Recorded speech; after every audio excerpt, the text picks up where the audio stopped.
Ladies and gentlemen, a very good morning once again and a very warm welcome to all of you. May I request you all once again to please kindly take your seats as quickly as possible. We are ready to start the inaugural session. As you can see, the esteemed IPA President and the other dignitaries have already taken their seats on the dais, and we are waiting for the arrival of the Honorable Minister, who's due to join us any moment now.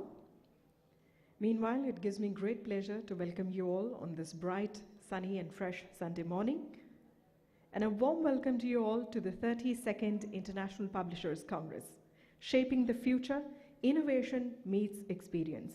On behalf of IPA and FPI, a warm welcome to you all. The International Publishers Association is the world's largest federation of regional and specialist publishers associations. Its membership comprises 70 organizations from 60 countries in Africa, Asia, Australasia, Europe, and the Americas. It was set up in 1896, and its headquarters are in Geneva.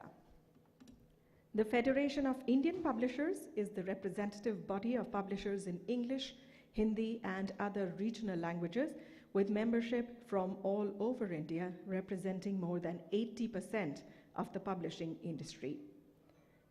We take the pleasure of welcoming in our midst this morning on stage President IPA, Mr. Michael Coleman. A very warm welcome to you, sir. We warmly welcome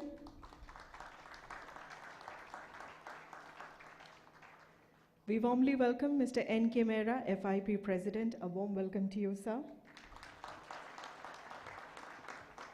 Seated with us on the dais is Mr. Hugo Setzer, Vice President, IPA. A warm welcome to you. And we have the pleasure of having with us on stage Chairman and Managing Director, PHI Learning Private Limited, and the Chairman of the Organizing Committee, the International Publishers Congress, Mr. Ashok K. Ghosh. A very warm welcome to you. As you can see, we have the ceremonial lamp right here, and as is the Indian tradition, we light the lamp to bless the occasion and request the God Almighty to bless us all. The lighting of the traditional Indian lamp also symbolizes new and auspicious beginnings. May I request the dignitaries on the dais to please light the ceremonial lamp and inaugurate the Congress.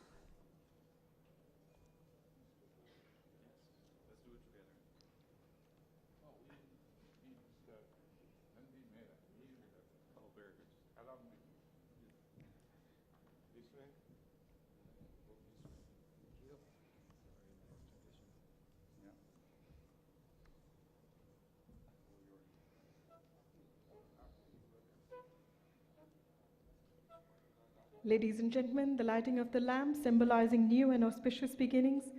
Let's close our eyes and bow down our heads in obeisance to Lord Almighty and pray for success.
May I request you all to please join us back on stage.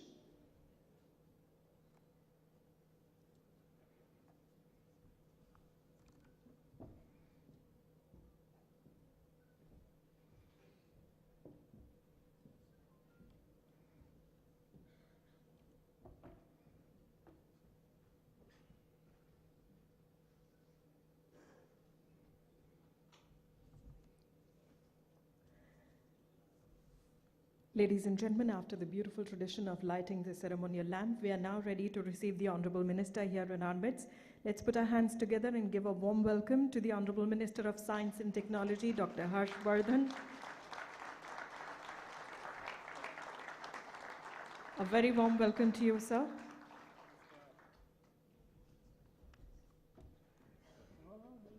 Hello, sir. How are you? So nice to see you. Good to see you. नहीं, सब जगह पे आपके साथ ही है. कोई पूछ रहा है इसको. Honored to meet you. Pleased to be here. And I've already said that they are all there.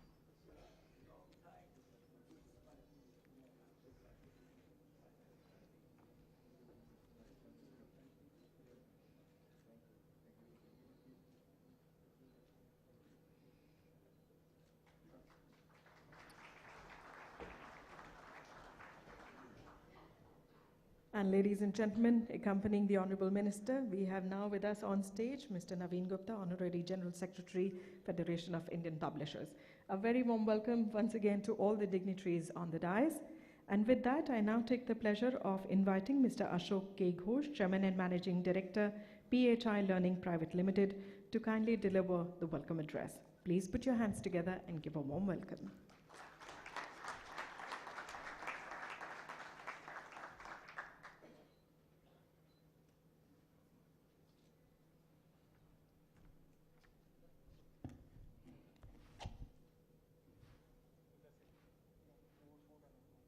Huh? Yeah, I can use that, no problem. No. Pranab, wherever you say, I can do from there, no problem.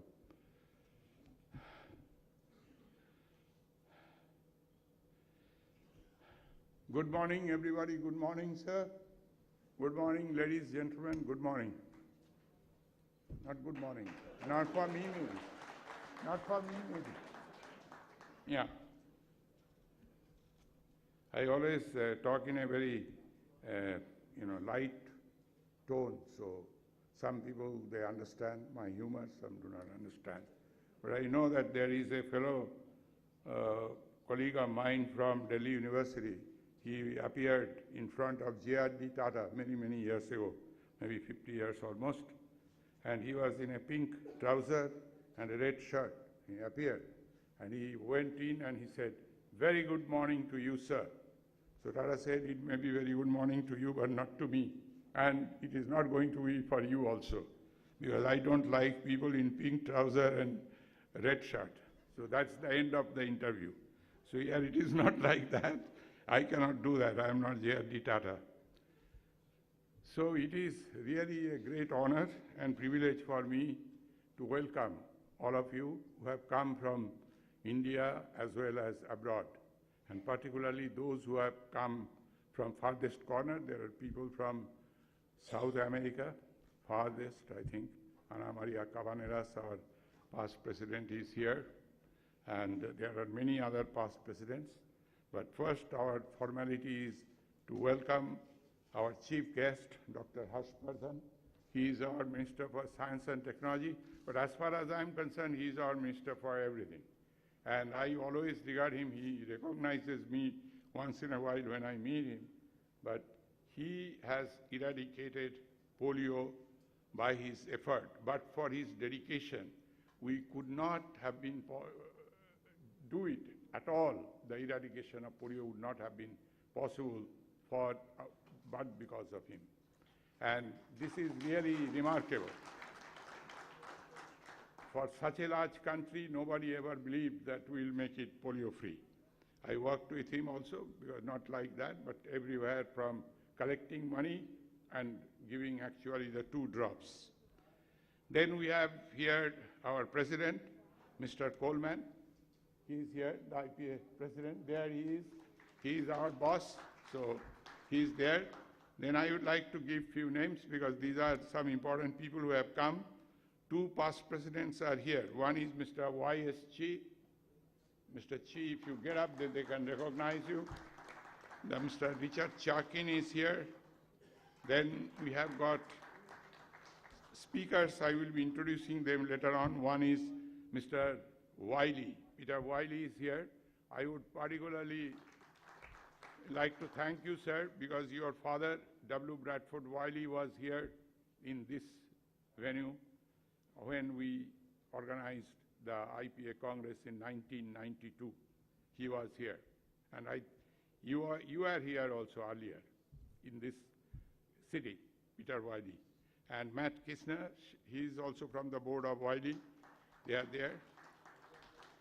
And the most important person here, as far as I am concerned, is Mr. N.K. Mehra, our president, Mr. Mehra, and his colleagues. And we also have future president and now vice president, Hugo Sedzer.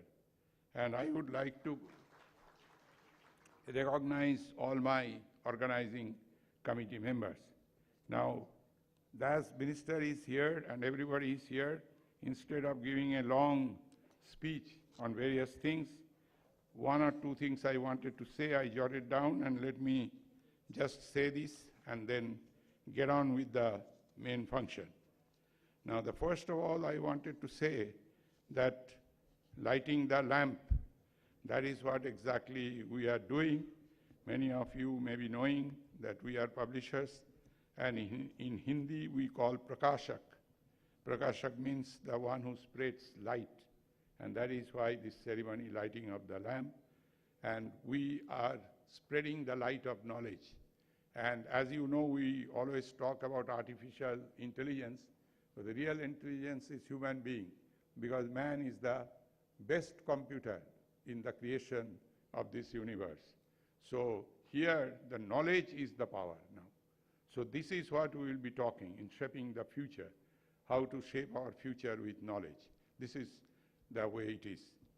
But if you, sometimes you dwell on the past, so as far as I am concerned, I remember when in the first IPA Congress, Dr. Shankar Dayal Sharma, who later on became President of India, he was Vice President at that time, he referred to me as the first publisher, so I could not understand because I was very young.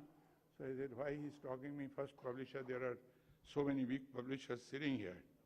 So he said that your name is Ashok, Ashoka the Great. He is the first publisher as far as he was concerned, because more than 2,000 years ago, he took upon himself to put those edicts on rocks and other places, you know, the teachings of Buddha, as well as the administration, how his administration was being run.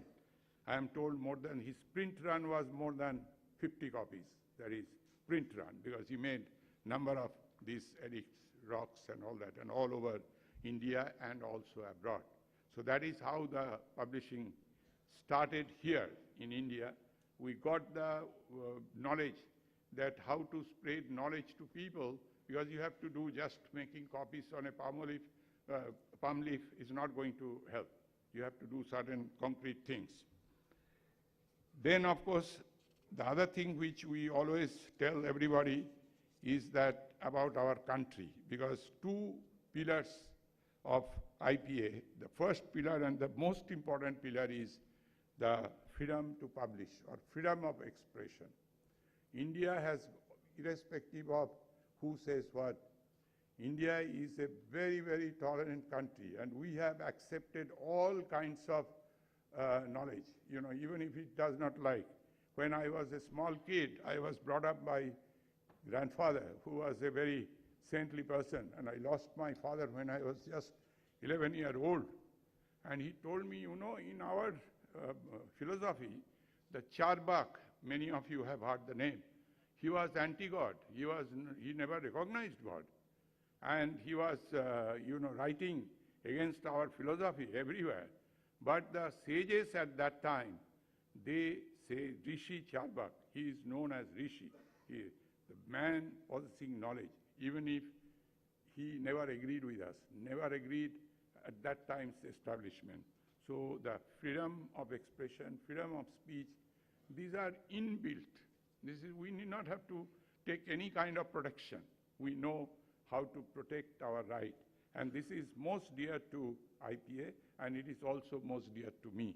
I like people to express their views. This is another thing. And instead of dwelling on this, because we have got a very good program and we have got experts in the field. So anybody talking and participating in any session will be benefited. You know, we are not going to come and do blah, blah, blah and go home. It is not like that, because you will really learn. You know, it will enhance your knowledge. It will be beneficial to you if you continue in publishing. And the other thing I thought that I should tell you, that the subjects and whatever we have done, we have chosen them very carefully. I'm not going to, you have got the program here, contents are there, you can choose your sessions. But please remember, this time we are not having any parallel sessions, because many people came and told me that you, when we were making out the program, you said, why you are having parallel sessions? Because we would like to attend this one also and that one also. So we have done away with parallel sessions. So everybody will be having enough crowd. And finally, it is always I like to do this, and today also I would like to do, I will conclude this by reciting a poem of Tagore. It is in English, so not in Bengali. If you want to see the Bengali version, during lunchtime you can ask me. But now I cannot have the English version, but let me see. It is here, and this is a very good one. This is our country, and this is what Rabindranath Tagore, he thought, and we also think the country remains the same.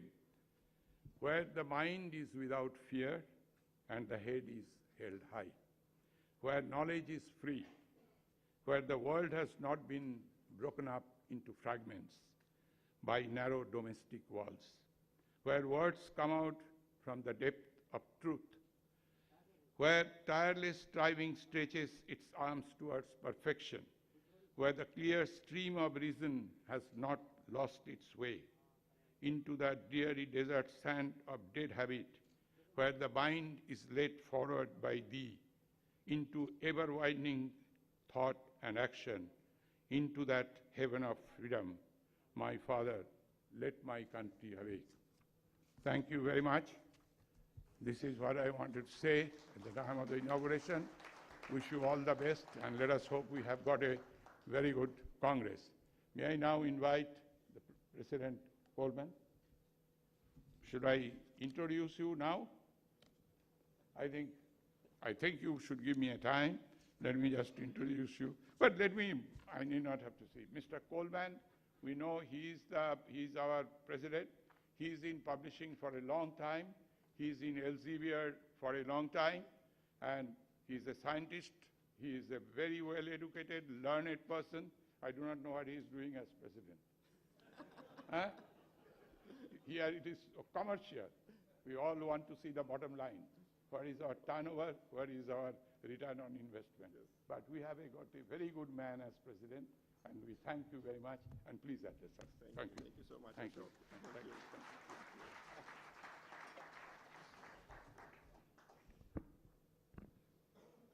Well, difficult to match such a beautiful poetic introduction by Ashok. Thank you so much. Good morning, everyone, and thank you, Ashok, again for welcoming all of us here to India, to New Delhi, and to this wonderful venue at this year's IPA Congress. Ladies and gentlemen, esteemed guests and fellow publishers, before we talk about shaping the future, I would like to thank those who have shaped the program for this year's Congress. We have a fantastic lineup for the 3 days ahead, and that's down to tireless work from the organizing committees, the chairs, the speakers who have agreed to join us here in Delhi. Special thanks goes to Mr. Ghosh, of course, and Mr. Mehra, and all the colleagues at the Federation of Indian Publishers who are making this happen and for giving us a great mix of local and international speakers. It should be noted that Ashok Ghosh is now the longest serving member on the IPA Executive Committee. So an honor to be here with you, Mr. Ghosh. I would also like to thank my Vice President, Yuko Zetzer, who is based in Mexico and who has been working on the program, bridging an 11.5-hour time difference, so that here in Delhi he can bring a fabulous lineup of chairs and speakers together. Thank you, Hugo. This event would not be possible without sponsors, and luckily there are many, so a big thank you to all the sponsors. I particularly would like to thank the Sharjah Book Authority and the Chant Group for their very generous support. Finally, it's a privilege to speak here today with our chief guest, the Honorable Minister Harsh Vardhan. Thank you so much. Colleagues, over the next 3 days, we are going to cover the whole of the publishing industry. The title of this year's Congress is Shaping the Future, Innovation Meets Experience. And as an industry, we are permanently looking to the future.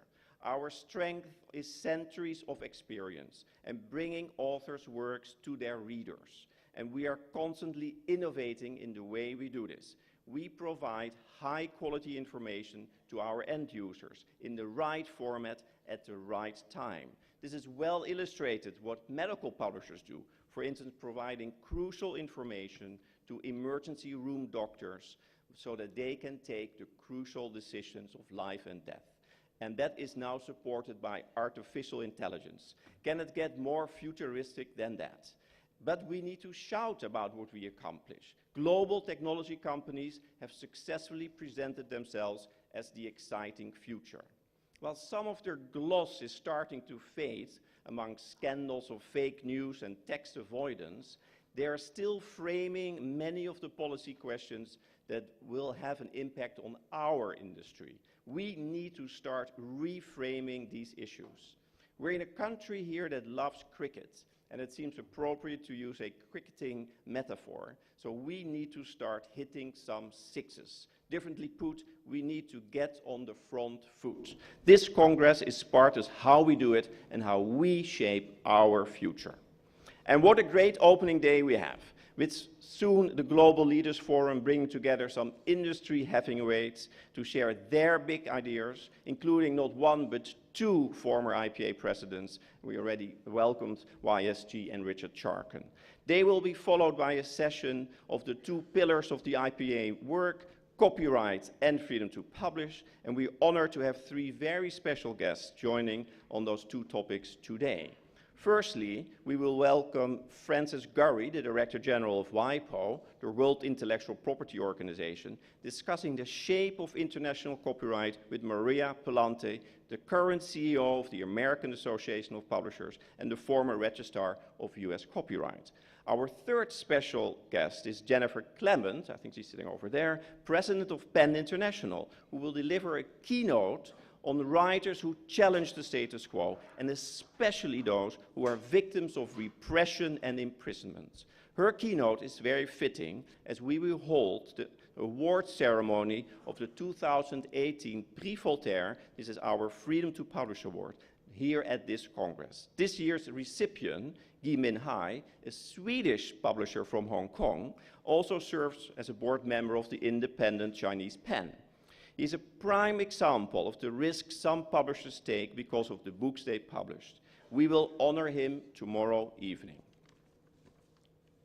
While strong copyright policies and freedom to publish are vital to our future, we also need to create the readers of the future. This is even more relevant here in India, a nation with such a young population and a nation that puts such a strong emphasis on education.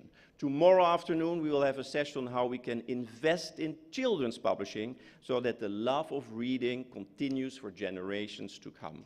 And we will also explore how to invest in educational publishing locally and globally. We should not forget, it is publishers that tackle illiteracy, and it is publishers that enable better educational outcomes. Finally, we must seize the opportunity to learn from the local industry right here in India. Day 3 will start with a session on book markets in India, such a dynamic market with so much happening, and now the 6th biggest in the world. I'm sure there are lessons to learn for all of us here. Other sessions during this Congress will discuss social responsibility, shared by our Vice President Hugo Zetzer, and collective rights management. That session will be chaired by the formidable Ana Maria Cabanelas, another former IPA president, present here. Ladies and gentlemen, I encourage you to join the discussions, use the coffee breaks, lunches and dinners. Over the next 3 days, the IPA Congress will be the beating heart of the global publishing industry. Please take part, contribute, learn as much as possible. Together, let us start hitting those sixes, if you allow me to use the cricket metaphor again, and shape the positive future for our industry for years to come. Thank you.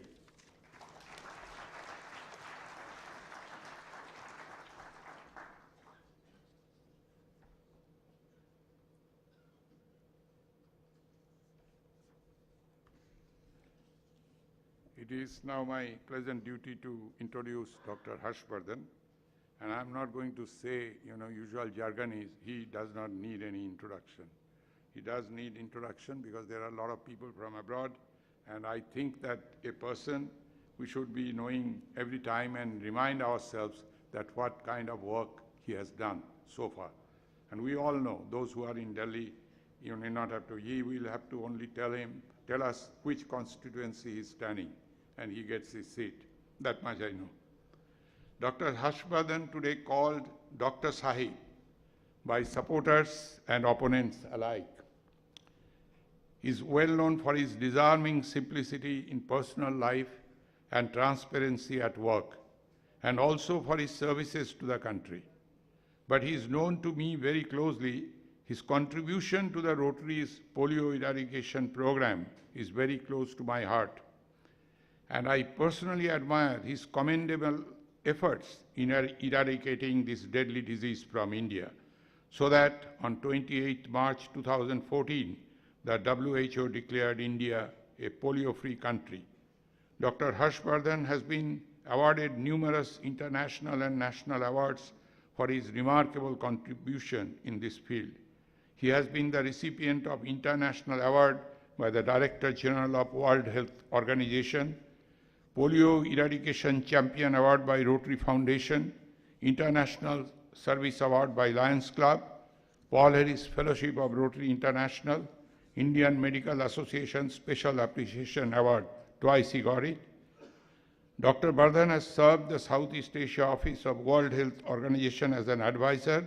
Also, he is the first Indian to have been nominated to the prestigious WHO body, the Strategic Advisory Group of Experts. At a Rotary function held in 2001 to felicitate Dr. Harshvardhan, Sri Atal Bihari Vajpayee described him as Dr. Swasthvardhan. I think that is a very good, proper honor, Swasthvardhan. On July 1, 2002, Dr. Vardhan was named Doctor of the Last Decade, Swasthya Ratna, by the New Delhi branch of the Indian Medical Association for being the noblest medical campaigner of the last decade. I would again like to compliment Dr. Harshvardhan for his remarkable achievement. He started the campaign in Delhi, and soon it emerged as a nationwide mission. Indeed, the Pulse Polio Drive became the largest mass campaign with exemplary public-private partnership for the cause of making India a healthy society. I am happy that he has penned his experiences in the form of this book, A Tale of Two Drops, which will prove as a guiding tool for young Rotarians who are not fortunate enough to be associated with the campaign. Let me invite Dr. Harshvardhan to address us.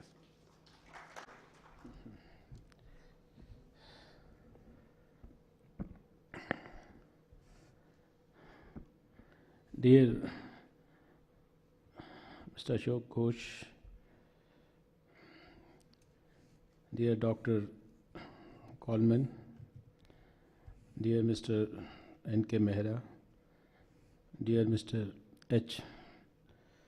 Setzer, dear Mr. Naveen Gupta, all the past presidents of this very prestigious organization, the International Publishers Association, and there were many very senior and distinguished people who were named by the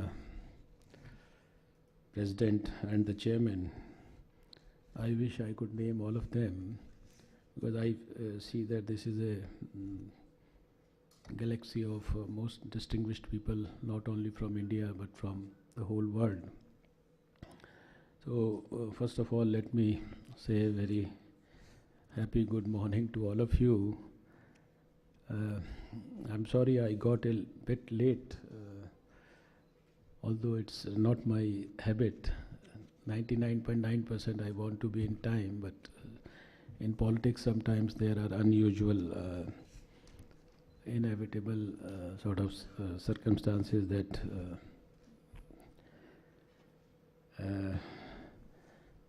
don't allow you to be at a place in time. So just excuse me for that.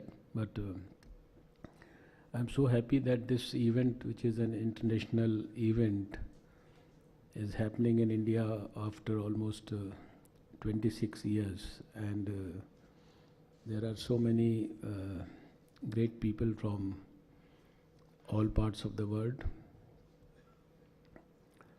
Let me extend a very, very hearty welcome to all of you in our capital.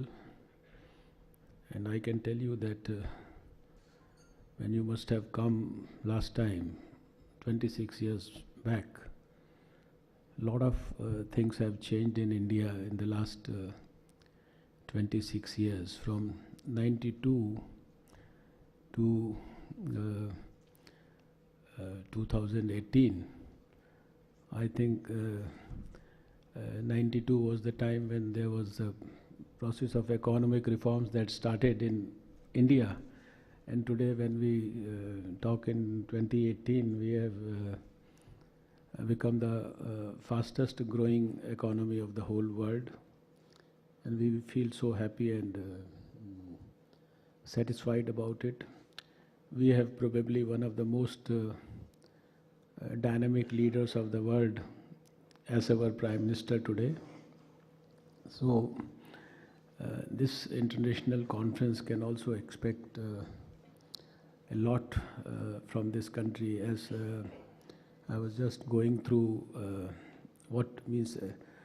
Otherwise also I know that we have a galaxy of great publishers, and this publishing industry is so well reputed and so well developed within India. And was just going through the progress that has been made by the Indian industry. I could appreciate that it's almost 16,000 publishing houses, 92,000 publications, new titles every year, almost third, fourth ranking in English publication, sixth in overall publications. So I was just trying to compare. In fact, virtually in the last couple of years, it's almost in every field. It's not that the parameters here have improved to an extent that we are amongst the first 10 in the whole world. I was just, while sitting here, I was just trying to compare it with where do we stand in science and technology, or in environment, where the departments I actually look at. So it's almost, we are in terms of scientific publications also, we have now become almost sixth in the whole world. And if I talk to you maybe in your next meeting 1 year later, it would be something around fourth. And our growth rate in science publications as compared to 4% of the whole world, it's almost 14%. Our CSIR is the most prestigious science research and development institution for technology development. Amongst a list of 1,200 all over the world, which are funded by the government, we rank 9th. In issues like weather forecasting, we are, after America, England and Japan, we are 4th. In tsunami early warning, we are the best in the whole world. So it's not only your publishing, but almost every improvement of forest cover, the rate at which improves. India is 8th in the whole world. Tomorrow itself we are going to release a new India Forest Survey report. And we are all aware that the World Bank recently, the World Bank president, she came here and she in fact appreciated the efforts of India. In ease of doing business also, we have just jumped 30 ranks only in 1 year. So almost 42 ranks in last 3 years. And our Prime Minister wants us to be within the first 50. From 142 we have come down to 100. So this is, I mentioned all these things that because I just wanted to emphasize that India is moving at a very, very fast pace. So when you discuss and deliberate the strategies for the publishing media, publishing industry, you can be assured of, even the international people can be assured of the best possible support that you can receive from your Indian counterparts, not only amongst your professional brothers, those who publish in India, but of course from the word of the government also, and not the HRD ministry, any ministry that you think of. I think you'll be very happy to support any cause, and your program itself is, and the direction in which you are talking is, of course, this is innovation meets the experience, and this is the time when, of course, everybody, and more particularly our Prime Minister always says it on almost every occasion that, you see, right now more than any other coefficient, the innovation coefficient is the most important thing. And for any profession, any job, any activity, we strongly feel that more than any other parameter in economy, the ideas economy is most important. So it is so good that for 3 days you are going to deliberate, and any good idea that comes, and if it is translated into a new innovative action plan, it is because what you are doing is not for yourself. That maybe it's when I think of a profession like this, I in a way compare it with my own profession. There's a medical profession. So when you become a doctor, you get this additional advantage of taking care of yourself, your family, but also as a bonus you are serving the society. So here also your profession is also like this, that you are taking care of your own, you can say business or whatever, but in a way you are helping the society in a big way, because if there was knowledge, if there were writers, if there was everything else, but if there were no publishers, how would that knowledge get translated into service or translated into the minds of the, go into the minds of the people, hundreds and thousands of people. So you are the most important tool to basically be helping the society in becoming a hub of knowledge. But I was just, while I was just sitting here, I was thinking of the two aspects, because my Prime Minister, he says that he wants to deliver everything into the mobile telephone of an individual. And that's why he's putting optical fiber cable all over the country. It's almost a majority of the country has already been covered. By the end of this year, we'll have an optical fiber cable reaching the last panchayat in this country. So everybody in this country will have access to everything in his phone, internet and all that. But that's about transferring knowledge also through this e-mechanism, what you call, whether it's the books or the papers, and the way the things are changing. It's like a paperless economy, paperless working, paperless, everybody is promoting reading on the iPads and in the, but You see, as an environment minister, I also support that cause because I feel that you have to gradually. But as a voracious reader, I still feel that I don't get that enjoyment of reading and taking the knowledge inside unless I have that book on my bed, or if I can, unless I have it in my hand, and unless I can have that fragrance of the book, because that's also a typical thing. So I don't know how do we really resolve this issue, because it is essential that every bit of information, every bit of knowledge must be recorded. Every bit of information should be transferred to the people in the best possible manner, and it should be made easily available. It should be accessible. It should be affordable also, and it should be available in all the possible languages of this world, so that anybody, if he has knowledge about one language, he has access to information through that knowledge. That is, I think, one challenge that we all have to face. And then I was just thinking that there are many people who have lot of bright ideas, they have lot of passion about many things, they know many things, and their experience is worth, in fact, sharing with the rest of the world, whatever they have learned or whatever their vision is. But probably they are not, you see, in the habit of writing what they think, what they have done, what they have been able to do. So this industry should also develop.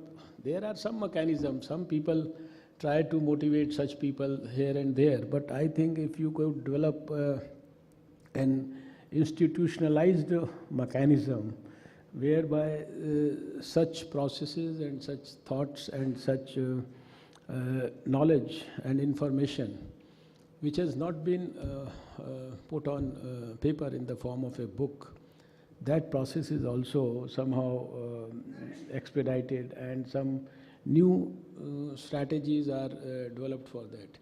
You see, I remember my own experience when I was talking so much about polio eradication, when I did it in '94, first time successfully in Delhi, and then it became a national program. Then some gentleman came to my house, he said, you must write this experience in the form of a book. And it took me almost 5, 6, 7 years to ultimately think, how do we do it? Then I went and met some people who had written books. Somebody said, you take a dictaphone, while you are traveling in the car, you just dictate on the dictaphone. I tried with that. Then ultimately, it took, then for those many years, I kept writing small anecdotes, small incidents, small things in my diary, so that whenever I get a chance to do it, I will put those things. And ultimately, when I did it, I had to take one full day, 1 week, every week for almost 2 years out of my hectic schedule, and then have a person who had a typewriter and a typewriting speed faster than the speed of my thoughts, and how I would convey. So I know this was for a person like me who wanted to put something to paper and who was quite well educated, who knew what he wants to write, but there was so much of, you can say it took so many years and so much. So that's why I feel there are a lot of people who have so much of immense knowledge and sharing things which have to be shared with this world. And if this body of yours can, maybe some guidelines, some institutionalized mechanisms, if you could develop, I think that would be a great boost to your industry also, and to the cause of knowledge dissemination also. Ours is a very, we don't say that because we belong to India, but we have inherited everything glorious from our ancient past, and in virtually every field, whether even in, I think, publishing also, we must be on the top of this world. In the past, long back, I read a book which was, I don't know which publication it was, some Lajpat Rai publication, is written in 1906, and the book's name was Hindu Superiority.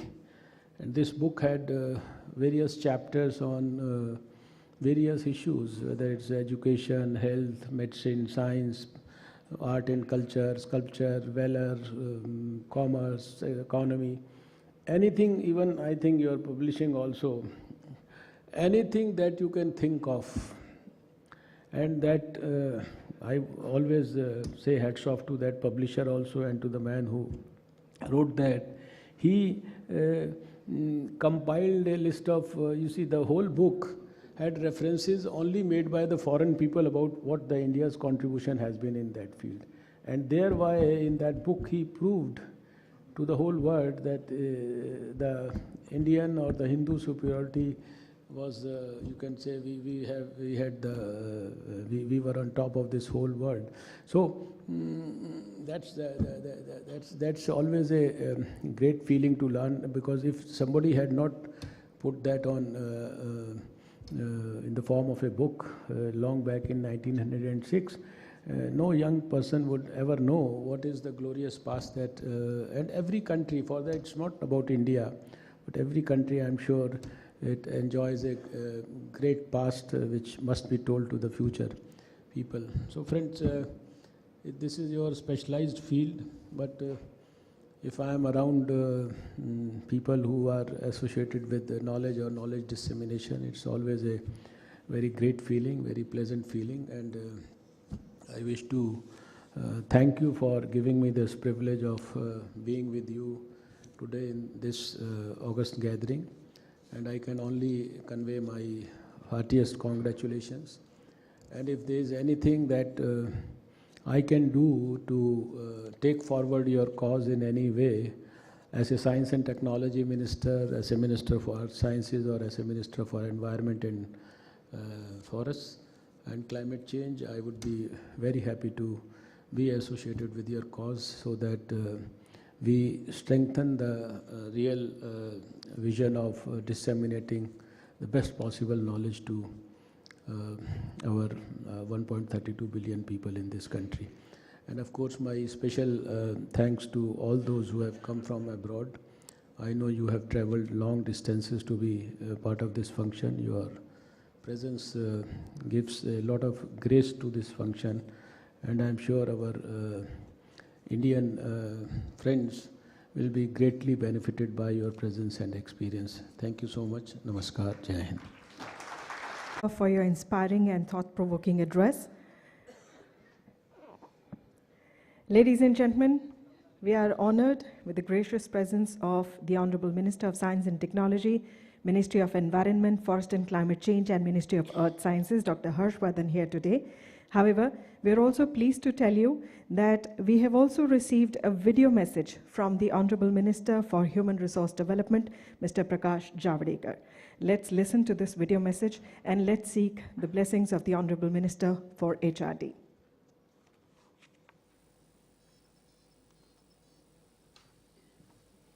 Start. I'm very happy to be with you through this video link on the occasion of International Publishers Meet, where more than 70 plus countries are participating. Publishing is the oldest industry and very important industry. The development of humanity has depended much upon publishing industries, because books published has reached to the corner of the world, and they have shaped the whole thinking process, thought process of the leaders as well as commoners. And therefore, books have always very important role to play in societal development. When TV came, people thought that the publishing industry will die, but it is not to be so. Newspapers also and books Both are growing in phenomenal number all over the world because there are new literates, they are interested in various books, reading book, and there is large number of growing students. And so every day we are seeing exponential growth in publishing industry. And I'm very happy with that because more books people read, they are interested in various books, reading book, and there is large number of growing students. And so every day we are seeing exponential growth in publishing industry. And I'm very happy with that because more books people read, more civilized society becomes. And therefore, I'm very happy that you are meeting on very relevant issues. India is progressing very well on this score. I was member of the Intellectual Property Act Copyright Bill, a comprehensive bill which we have brought in to avoid plagiarism plus avoid copying, free copying, and distortions created by such bad practices. I think the copyright bill has brought a very good effect. On every roadside corner, we used to get the same book which is published anywhere in the world at half the price or even lower than that. I now don't see this happening so openly.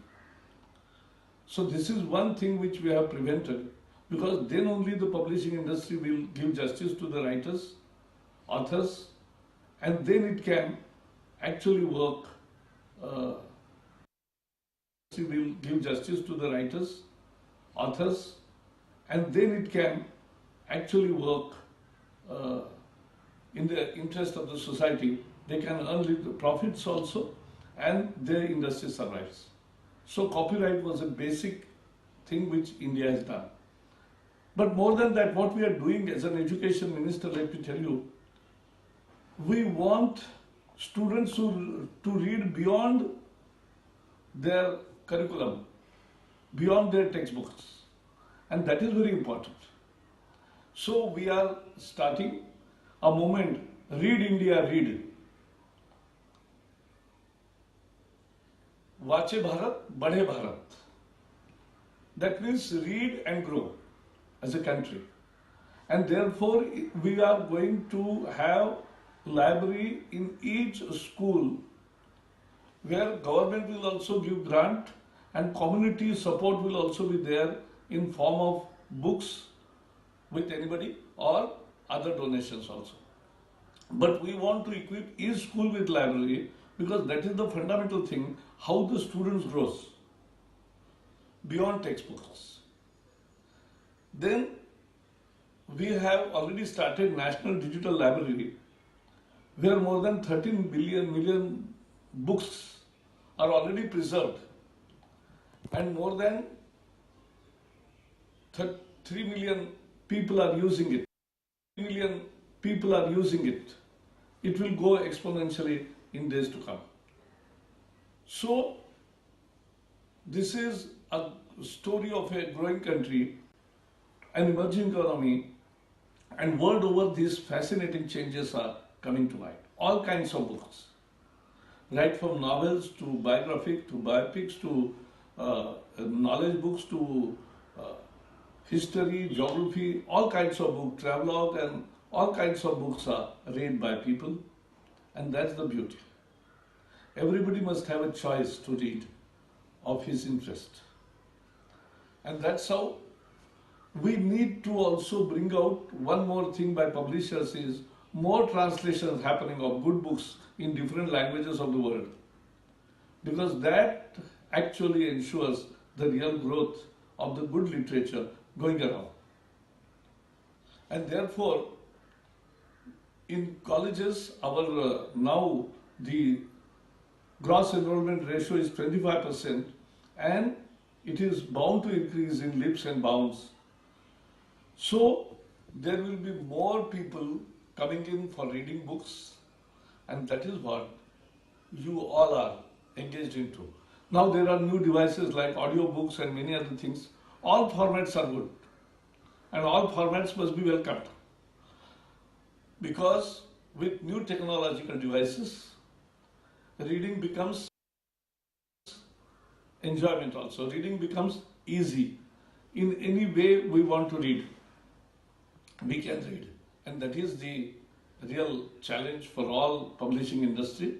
I wish that publishing conference which you are having will come out with good suggestions, which you can send to us also for taking it forward.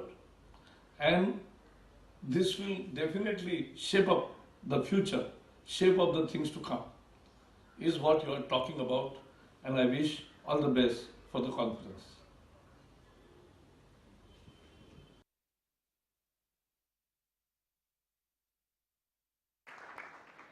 Ladies and gentlemen, that was the Honorable Minister for Human Resource Development, Mr. Prakash Javadekar, through that video message.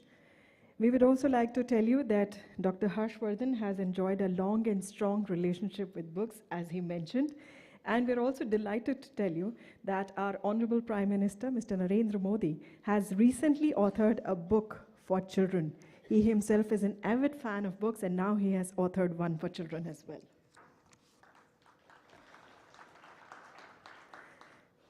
It is now my proud privilege to request Mr. N.K. Mehta, FIP President, to kindly present a shawl to the Honorable Minister as a token of our appreciation and thanks.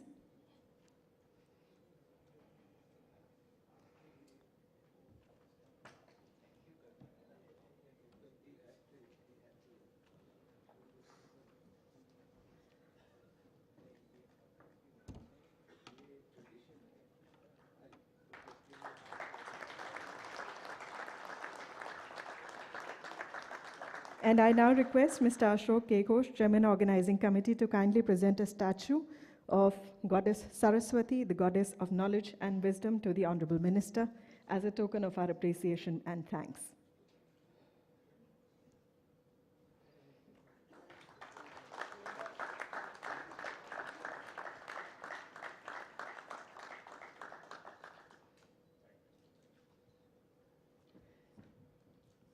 May I now invite Mr. Narendra K. Mehra, FIP President, to kindly propose the vote of thanks.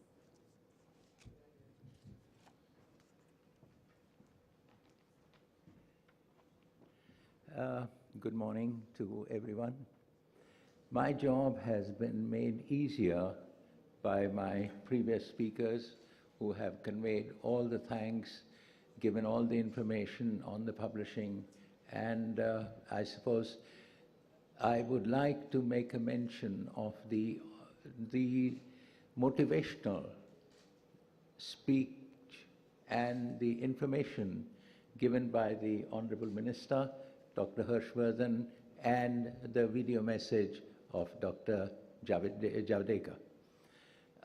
Let me tell you that a lot has gone into making this conference, and I hope that at the end of the day, if you can say that we've done a good job, that will be a great credit to us.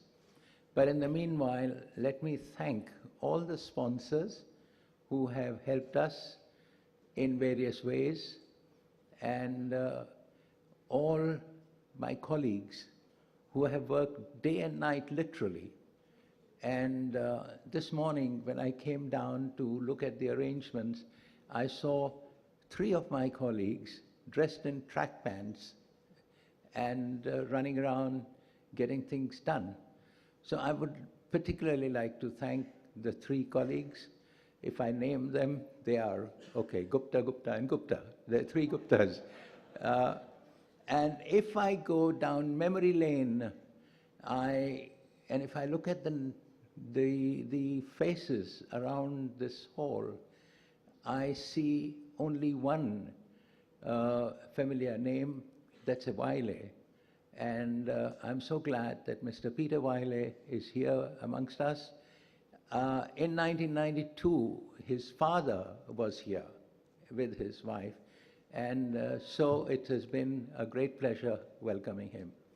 And let me thank every one of us, Dr. Coleman particularly, and Mr. Setzer, for the guidance that they gave us to put the program together.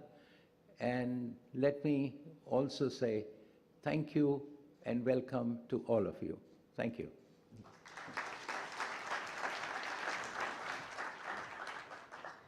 Thank you, Mr. Mehra. With that, ladies and gentlemen, we have come to the end of the opening ceremony of this International Publishers Association. But we move on to the next session. Before that, we would bid farewell to the honorable dignitaries on the dais.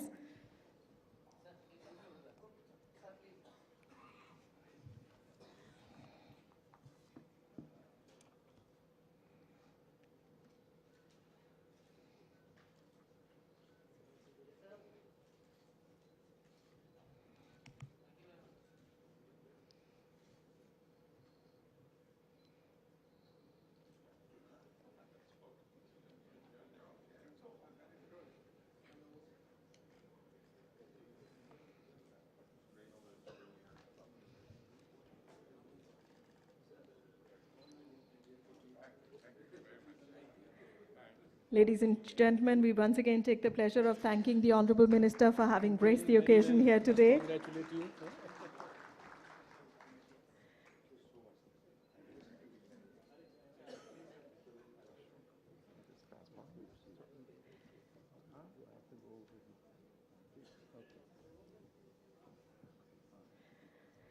So, ladies and gentlemen, we move on quickly to our next session, which is the Global Leaders Forum. This session is being chaired by Mr. Ashok K. Ghosh, Chairman and Managing Director, PHI Learning Private Limited.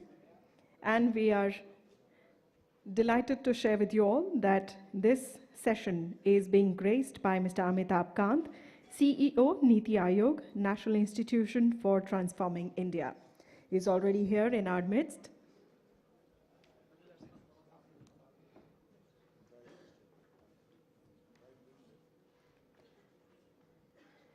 And I also take the pleasure of inviting on the dais Dr. Y.S. Chi, Chairman Elsevier USA. He's also past president of IPA.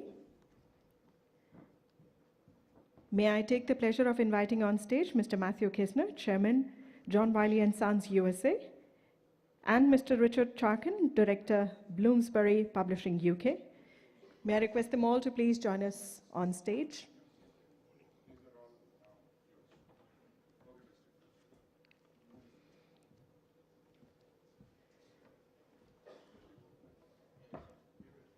There they are, ladies and gentlemen. Let's put our hands together and give a warm welcome to the esteemed speakers for the Global Leaders Forum. And we have the pleasure of welcoming in our midst Mr. Amitabh Kant, who's now joining us on stage.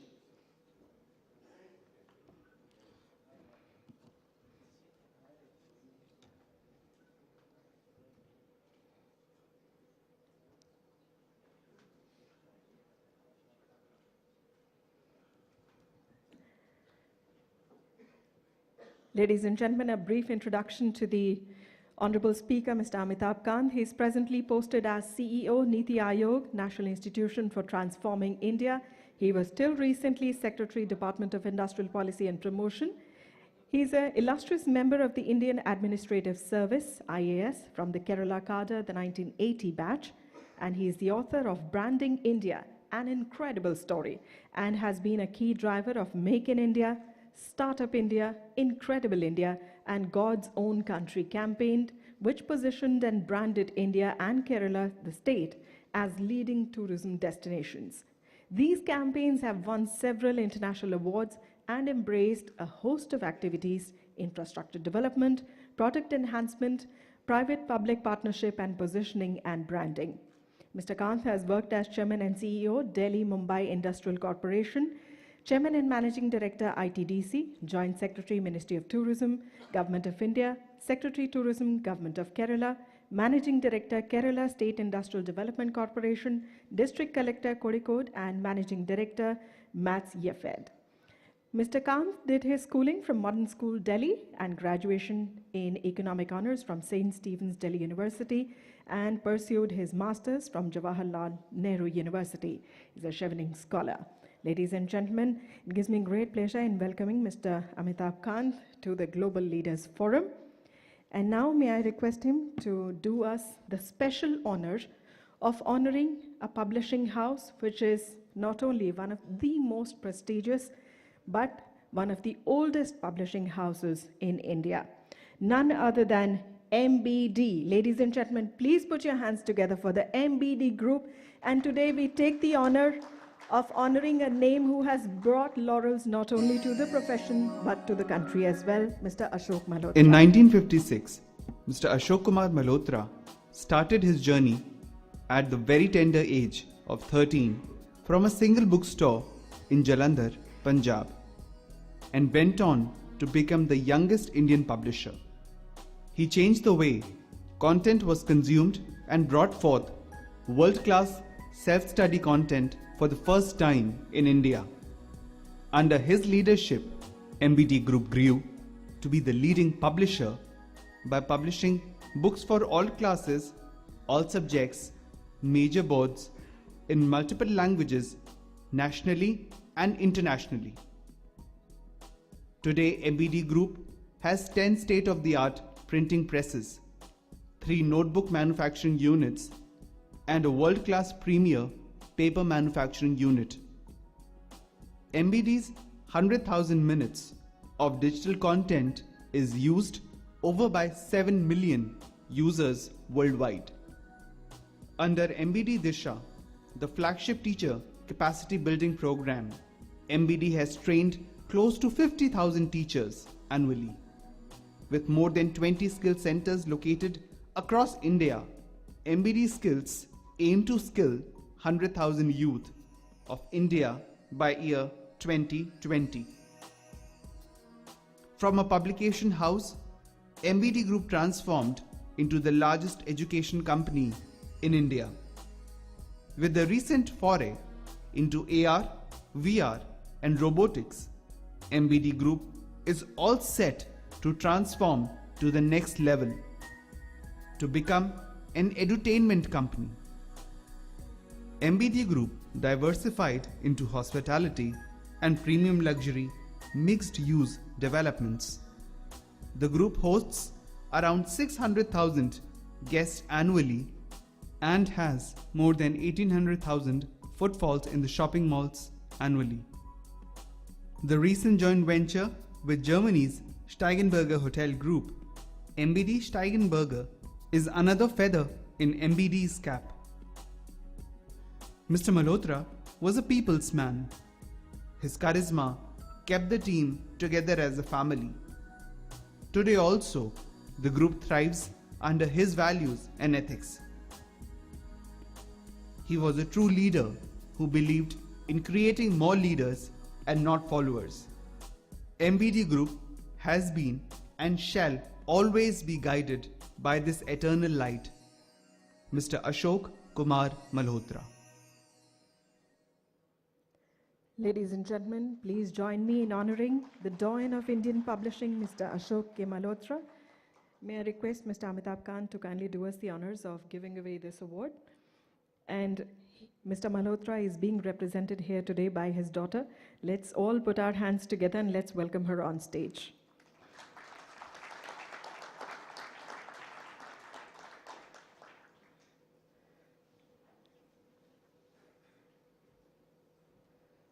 I think should invite Mr. Coleman, President of IPA, and Mr. Mehra, because that is very important. May I request both Mr. Coleman and Mr. Mehra to please join us on stage as well.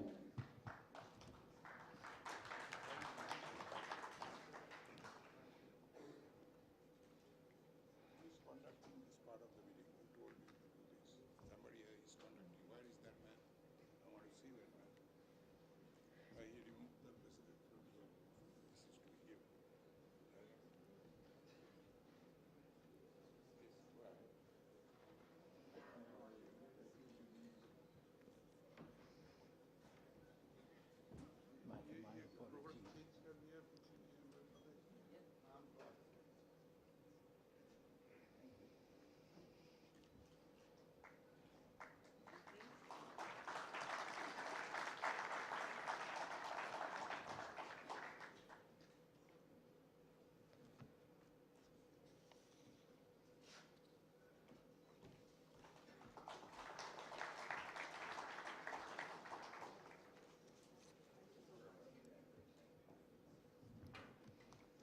Congratulations, ma'am. The thought and the legacy continue, and we wish you all success in future.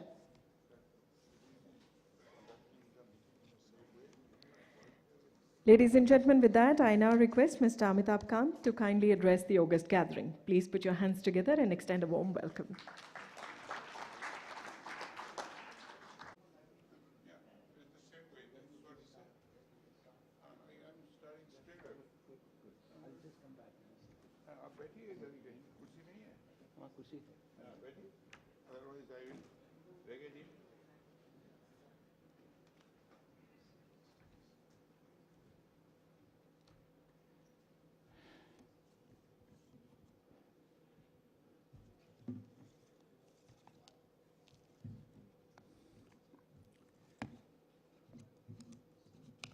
I'm looking for a story. You see, our next, this is the session of Global Leaders Forum. And from India, just introduced Amitabh Kant. According to me, he is the best person from India to speak on this subject, because he is telling us how to take our country forward. But before I start, he has been introduced.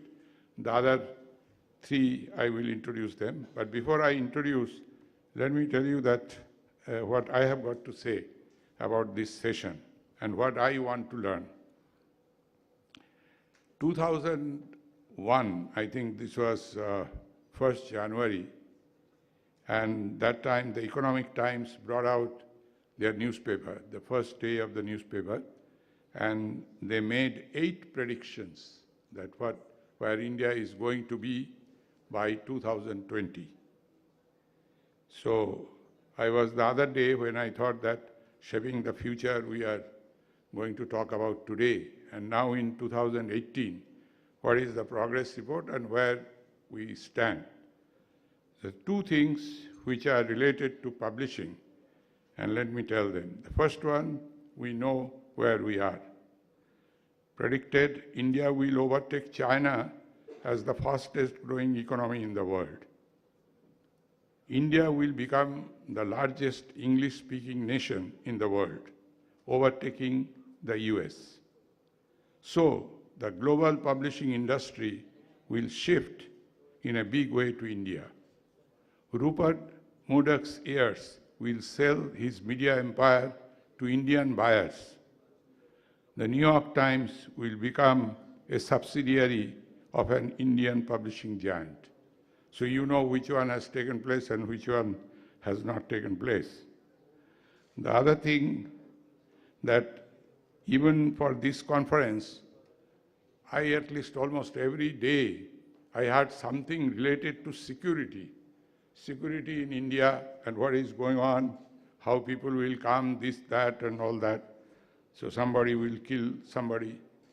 I do not know which is the place in the world, which is the safest place where I can go and spend my time. But this was the forecast which was given. Islamic fundamentalists will take over in Afghanistan and Pakistan. The US will withdraw from the region, leaving India to bear the brunt of consequences. Terrorism will rise in India, but the economy will still keep growing. How so? How that is possible? Well, 3,000 people die every year falling off Mumbai suburban trains. And that does not stop Mumbai's growth. Terrorism will bruise India, but not halt its growth. Because last year, 3,280 people died falling off train in Mumbai. But Mumbai is at the top, growing. So India will keep on growing. So as far as our future is concerned, that is assured. How many during that time will die falling off train, that I don't know. So this is the background. And with that, I'm going to introduce all the people besides Mr. Kant. And let me talk about Kant only one thing, which I wanted to tell him, that I found about Mr. Kant, and when I prepared his biodata, I found that he's from modern school. Okay, I am not from modern school, but my two grandchildren, they are from modern school, both of them. One is now graduated, she is in England, she is studying in King's College, and the other one is still in modern. And whenever I start talking to them, any dialogue I will have, after arguing with me forcefully for a long time, suddenly both of them separately or collectively will say, in Hindi they will say, आपको कुछ पता नहीं है. That is the end of the, आपको कुछ भी नहीं पता. I am from modern school, और आपको कुछ नहीं पता है. So then I thought that if Mr. Kant is going to address, then I do not know anything, because that is the certificate I got from my children. So I may not have many questions for him, but I would like to listen to him. And they really believe that हमको पता नहीं है, and I also believe. Because the children, when we talk about the future, that is the first thing we have to keep in mind, that they are far advanced. And I will give one example, because I am a publisher, I have to say. We have published a book, Material Science, and this is by Dr. Raghavan.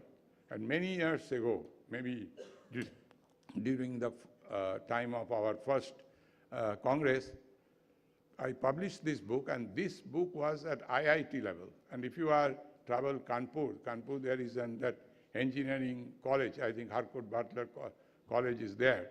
And there the professor said that this is, too high up. It is not going to go here because it is high level, and you can promote this book only in IIT. It will go in IIT, not at this level. Then, after many years, maybe 10 years ago or 12 years ago, the Dr. Raghavan, who is the author, is still alive. He came and presented on the book on his new edition, 5th or 6th edition. So in our sales meeting, he presented. He says now a student from graduating from school, that is after passing higher education, knows everything about material sciences, what is given in that book. Because that is the growth, as somebody was saying, Javadekar was saying, exponential growth. So we do not have, हमें पता नहीं है, we do not know what we are talking about most of the time, because it is growing. Many people who are all the time painting a gloomy picture, it is not like that. It is growing very fast. Only we may not be aware of it. And with that in mind, let me just introduce them, and then we will be asking them. It will be a question and answer session kind of thing, but most of the questions will be coming from the panelists. They themselves will be answering. But if you have got any question, instead of standing up, I thought that this was a style followed in one of the congresses of IPA, where if you can write down on a piece of paper your question and then send it to me, then I can, if I can send 2 or 3 questions, we can give. And the other thing I wanted to tell all the panelists, there is a gentleman, I have not forgotten Mr. Andre Beat. I was in a great hurry to finish my opening remarks. I have not forgotten you, sir. Andre Beat from Nielsen, he is here. So I told him that in my speech, I will tell everybody that you need not have to quote statistics, because he is going to present, Nielsen will be presenting a paper and will be giving statistics, global as well as India. So you need not have to really fight out how many colleges, how many universities in India, global, this, that, you need not have to say. You only talk about the subject, and I think that would be good enough. So whom should I introduce first? I do not know. Maybe first, let me, new person, that is, for me, that is the board chairman, Matthew Kistner of Wiley. Matthew Kistner was elected chairman of the board of Wiley and Sons in October 2015, and he just retired 2017, but Mr. Kistner will continue to serve as the company's chairman of the board. And so that is his present position. He's chairman of the board of Wiley. He is also a member of the board executive committee of the Regional Plan Association, a non-profit urban research and advocacy organization that develops long-range plans and policies to guide the growth and improve the prosperity, infrastructure, sustainability, and quality of life of the New York, New Jersey, Connecticut metropolitan region. On effective May 8, 2017, the board of directors appointed Matthew Kistner, who has been serving. This I have already said. That is Matthew Kistner. Then I have got Mr. Chi, Y.S. Chi. Y.S. Chi has got a very long list of things which he is doing. He is very energetic. The only person I met, I found out that he was having 5 secretaries, different. This is Middle East, that is China, this is science and technology. This is very difficult. So wherever he is going, it is very difficult to contact. I contacted him in Florida last week to talk to him how he wants to do this panel thing. So he told me he will be asking some question or he will answering some question. But Mr. Chi is always very busy all the time. And he is an international businessman and a leader in the media and technology industry, serves Elsevier and RELX group in several different capacities. In his primary role as Director of Corporate Affairs and Asia Strategy for RELX Group, he is responsible globally for government affairs, corporate communications, and corporate responsibility, as well as strategic growth opportunities in APAC for Elsevier's parent company. As non-executive chairman of Elsevier, he works directly with governments, Elsevier customers, and in industry associations worldwide. Additionally, Chi is the immediate past chair of the Association of American Publishers, a US trade association that serves as a voice for over 400 consumers, educational, professional, and scholarly publishers. Chi also completed 6 years of service as the president and past president of the International Publishers Association. And you know all about International Publishers Association. We need not have to say, and I am not going in the past, but he was Ingram, he was on the board of Ingram also, and Random House, chairman of Random House in Asia, I think, founding chairman of Random House Asia he was. And he did language publishing in Japan as well as in Korea prior to joining this industry. So he has enormous experience, and I find he's very crisp and he answers all your problems in a proper manner. And the other one is our just immediate past president, Richard Chakin. He's the executive director of Bloomsbury Publishing. He is also a non-executive director of the Institute of Physics Publishing and Liverpool University Press. He is a member of the International Advisory Board of the Frankfurt Book Fair and president of the Book Society. He is a non-executive director of MPO Limited. He is council member and former president of the UK Publishers Association, past president of the International Publishers Association, and former UK representative to the Federation of European Publishers. He is chairman of Common Purpose Charitable Trust, former chair of the trustees of the Whitechapel Art Gallery, former chair of Now Credo Reference, and former non-executive director of Melbourne University Publishing. He has held senior positions in Macmillan, in Current Science Group, Reed Elsevier, Oxford University Press, and Pergamon Press. So we all know him. He has got a MA degree in Natural Resources from Trinity College, Cambridge. Was a supernumerary fellow of Green College, Oxford. Attended the Advanced Management Program at the Harvard University School.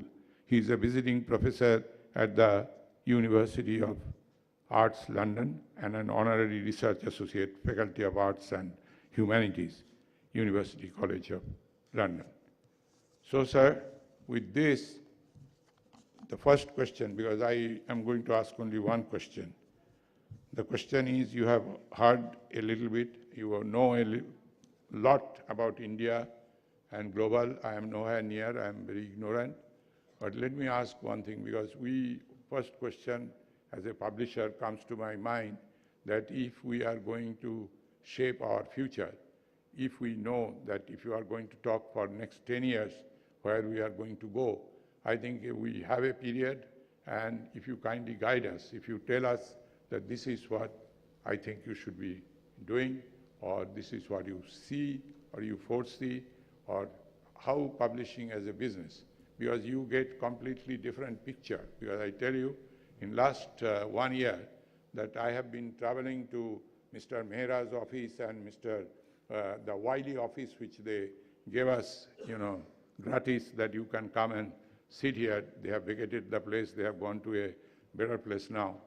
So Daryaganj, that is a place many of you have gone, is the book market, and I was meeting a lot of people after or before the meeting, visiting them, and I gather there are three kinds of people. One group is ready to sell their business.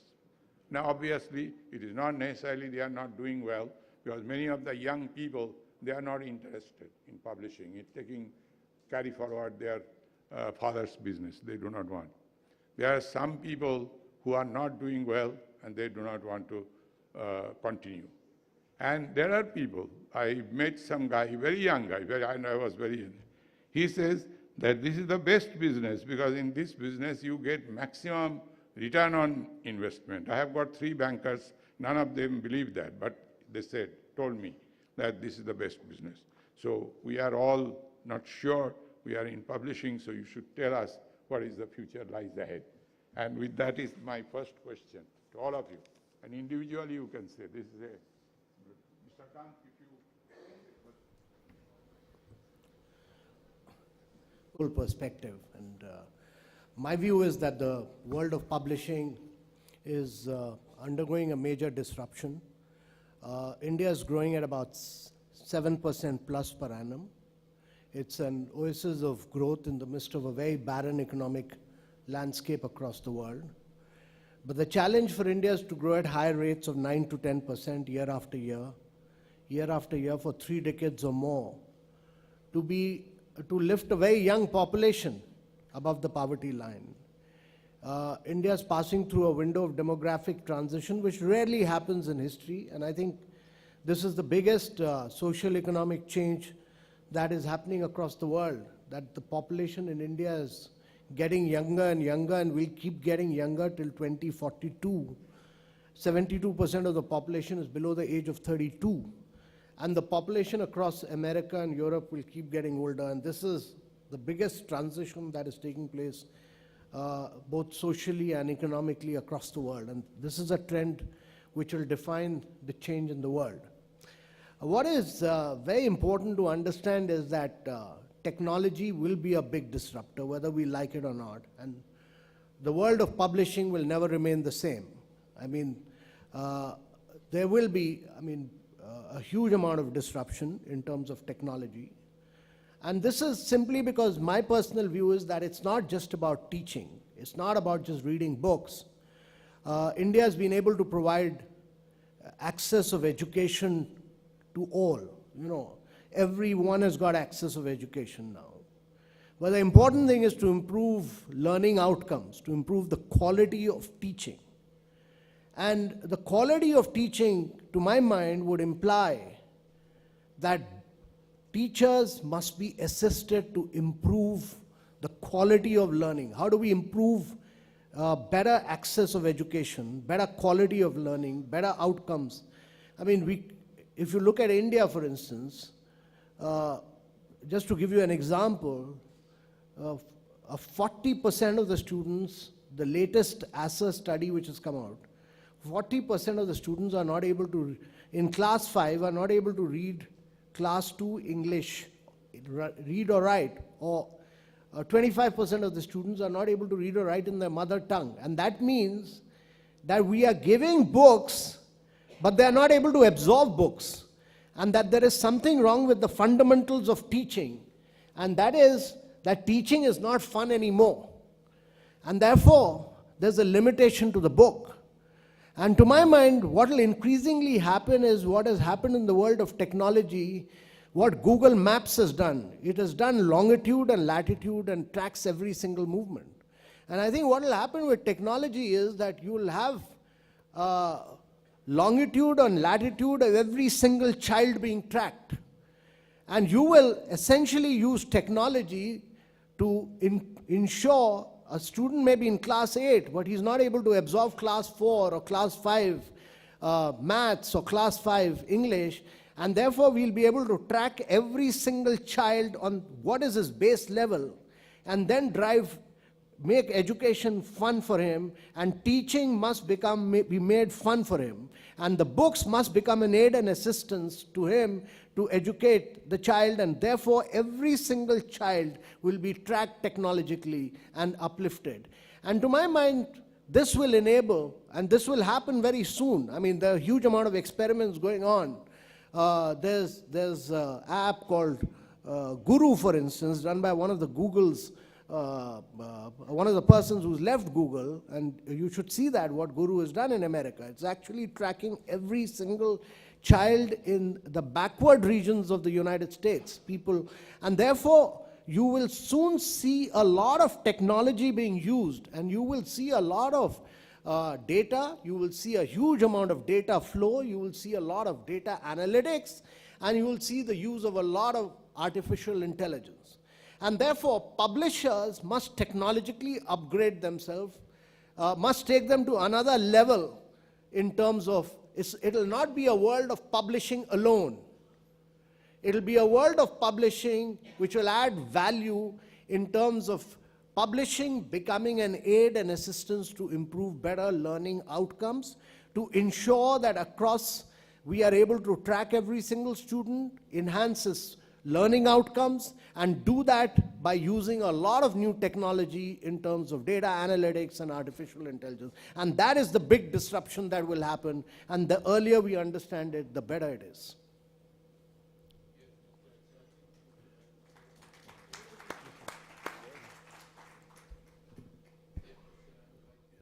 Okay.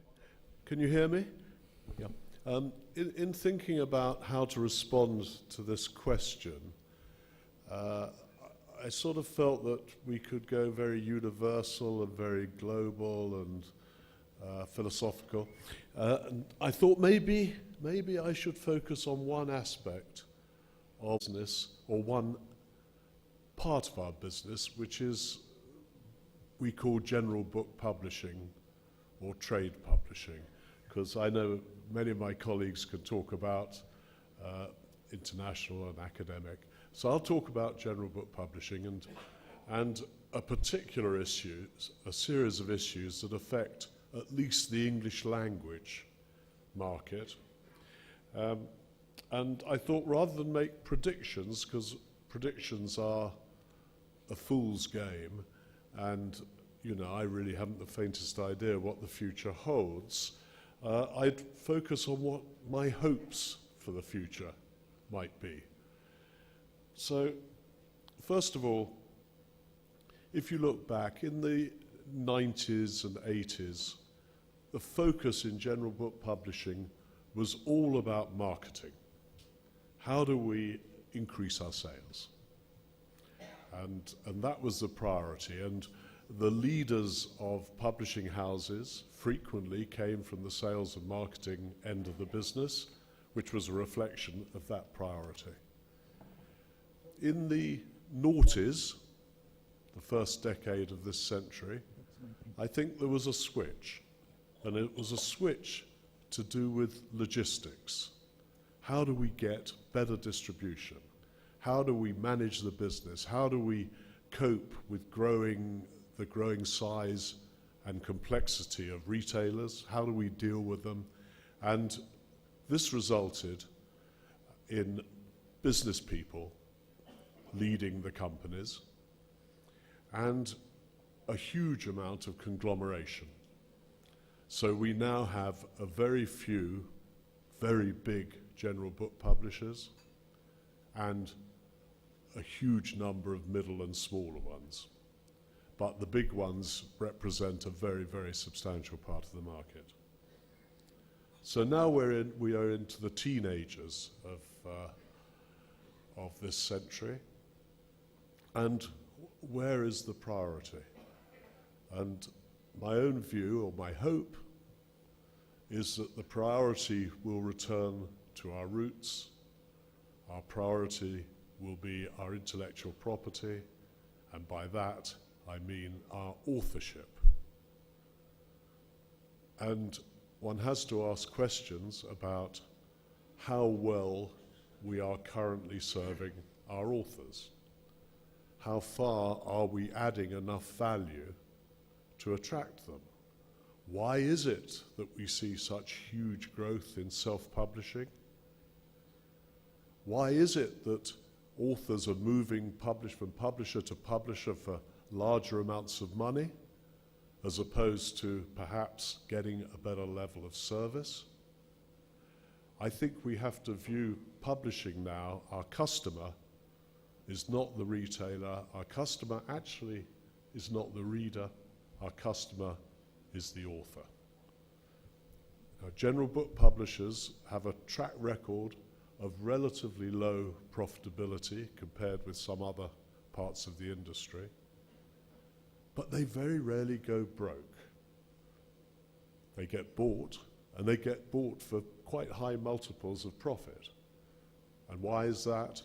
It is because of the asset value held in those filing cabinets or digital filing cabinets containing the contracts that they have with authors.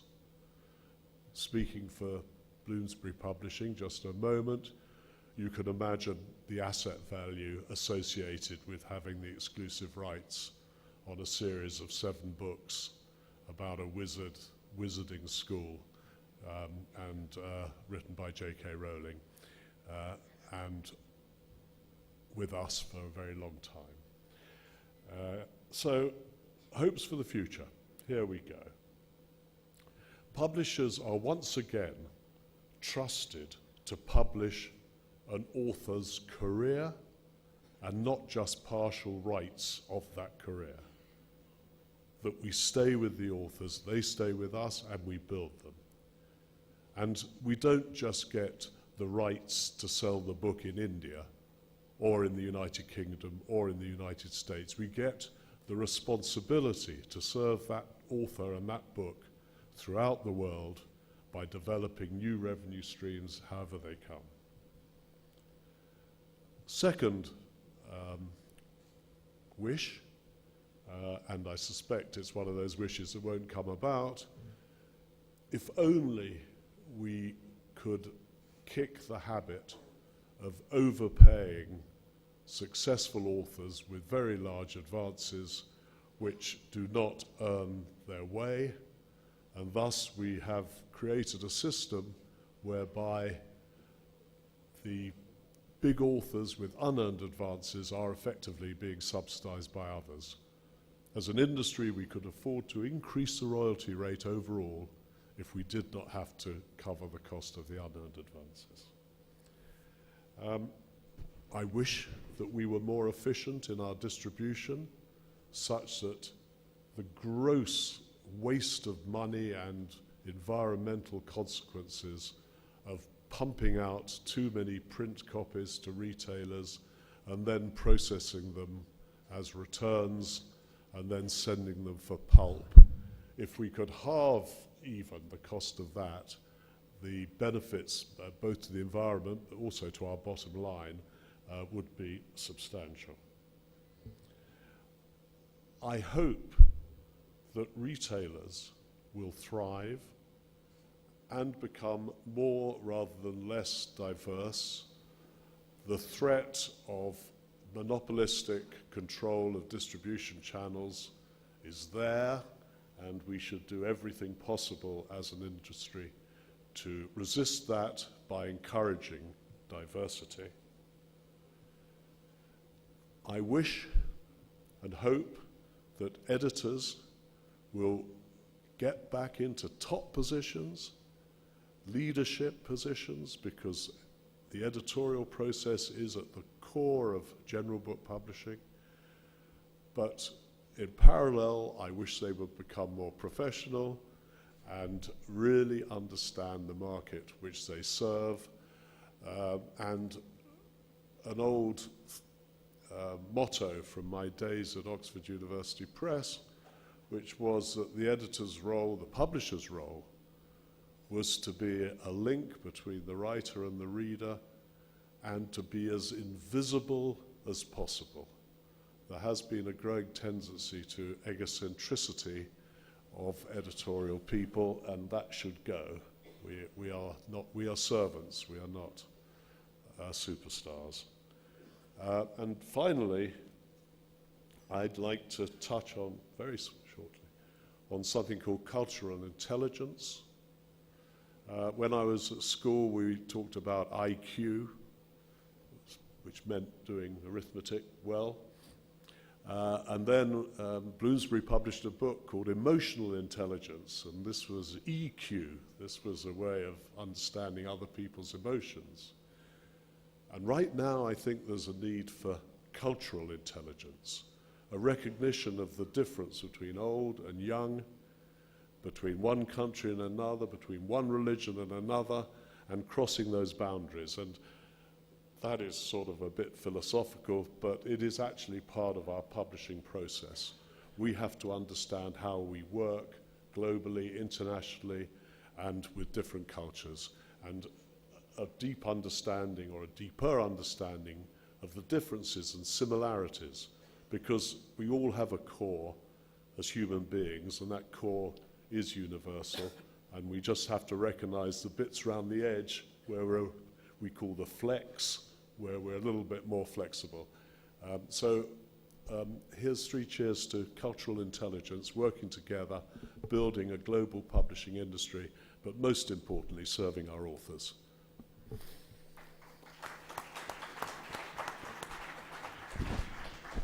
Yeah, thank you. I think I just dropped here.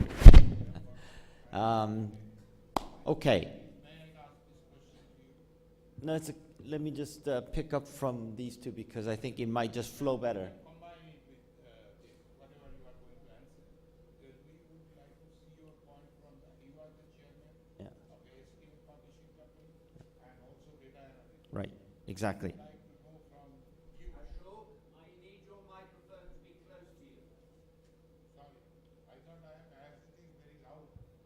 Everybody says you should be quiet. You are the first guy. Okay, sorry. I said I have written it down, so no problem. Your role as chairman of a global STM publishing and data analytics company gives you unique insight into what publishers can do to stay relevant in a time of great change. Because Mr. Kant has talked about a lot of change which is taking place. So you can tell us, and what are some of the challenges you foresee for the publishing community? This is what I wanted to ask you. Thank you.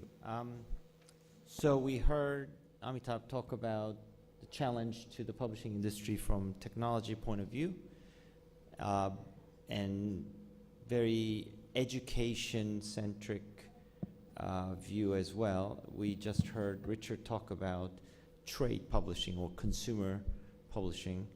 I'm going to approach it from publishing for the professionals. Matt, I don't know what you're going to have left since you do all 3 at Wiley. Maybe you wrap this all up. But I think part of the reason why we as an industry are struggling is because we are still rooted in the old definition of publishing. Publishing, as I learned, comes from the Latin word publicare, which means to make it public. And I think by having that label of a publisher, we are very easily misunderstood by the public as to what we do. Elsevier, for example, does not publish books for education. We do not publish books for pleasure and history. We publish to enhance productivity of professionals, particularly those who are in the world of science, medicine, technology, and business decision making. So where, for us, this change that we're seeing in fourth industrial revolution is a gigantic opportunity, and we can thrive in that challenge. For example, Amitabh's Niti and our company are working on health IT infrastructure for India, right? We're working on tech-enabled agricultural enhancement for India so that Indian agriculture productivity improves based on technology and information. And we're working on STEM R&D improvement of Indian universities so that there will be 20 so-called university or institutions of eminence to be here in, I forgot, was it 20 or 30 years, that goal that Indian government has set. Does that sound like a publisher's job? It shouldn't. It isn't. At least not by the old definition of the word publisher.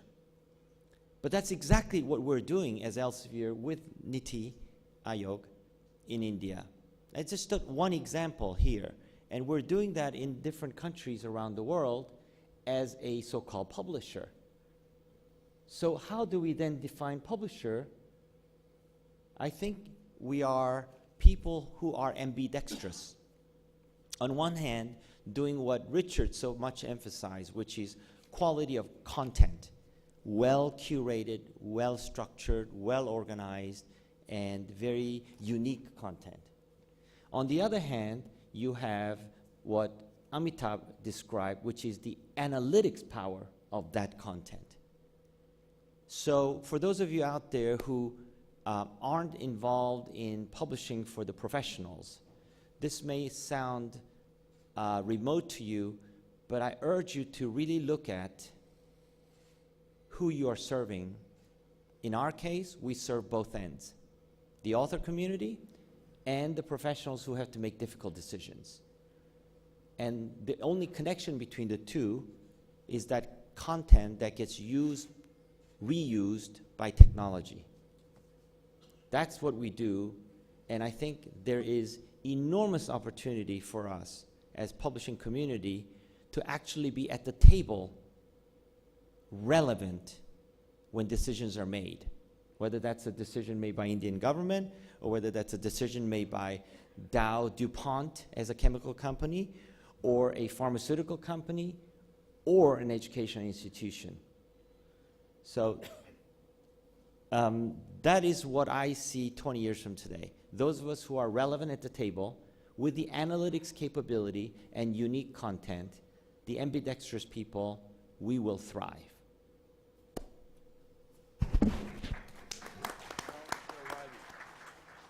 You are going to, Mr. Krishna, you are going to, I think you can talk about the research and other learning matters which you address, you would like to address. Sure. What I thought I would do is talk about what we're learning about education and technology in the U.S.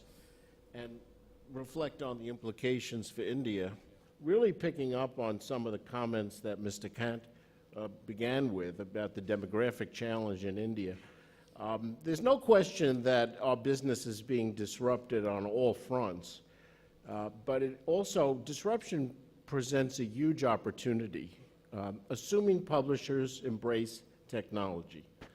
Because for the first time, we can understand how our readers interact with our material. The gift of technology is we're now much closer to end users and can design much better products, much better interactions, and as a result, produce much better learning outcomes. In the U.S., Wiley is very strong in the higher education, the college-level publishing, particularly in the sciences. And our technology platform, Wiley Plus, enables us to learn how a student learns and provide that information to the instructor to help the instructor refine their approach. So to give you an example, it uses a technique called adaptive learning. You may have heard of that, but it monitors how the student is interacting with the material, and then Material that the student knows well, it presents less of, and where the student is struggling, it presents more material, and then provides that information back to the instructor so the instructor can look at the patterns of how the class is performing and identify areas that perhaps have to be taught again, maybe re-emphasized. It also has the effect of changing the educational model, which really hasn't changed in hundreds of years, of stand and present, a teacher standing in front of a group presenting information, where in fact, with the technology I described, most of the learning goes on outside of the classroom. And work in the classroom becomes more around problem solving. So yes, the traditional publishing business is under pressure. All publishers in education, in the US at least, are seeing a decline in print sales, but we are seeing growth in the area of technology-enabled learning, our Wiley Plus product. So what are the implications for India? We have in India a huge challenge coming, which is, as I understand it, 3 times the number of students are going to have to be educated in 15 to 20 years from now. And I don't think it's physically possible to construct the infrastructure to be able to train that large a population, effectively educate that large a population. So the challenge is, how can we use these new technologies to increase not only the effectiveness of learning, but the productivity of learning, where we can leverage the physical infrastructure with digital products, digital learning products, to enable us to educate what's going to be 3 times the population. I think this answer may come from Mr. Kant. He's saying how we are going to meet the challenge, because we need so many students to be educated, we need books. So what do you think the part? And one other thing I would like you to touch, when you need, whether you need publishers to involve in a big way, because here most of the people, they complain that the school book market is completely shut, because the small publishers all over Daryaganj, they are not having income. And you know, when you want additional books, like Javadekar said in his video message, that he would like to build libraries in all schools. I hope they are going to buy publications by other publishers also. You know, my view is that the future is going to be vernacular, the future is going to be digital, and the future is going to be more and more democratic access to education. And the future is going to be about children and young adults, which will be the fastest growing segment. And the earlier we accept it, the better it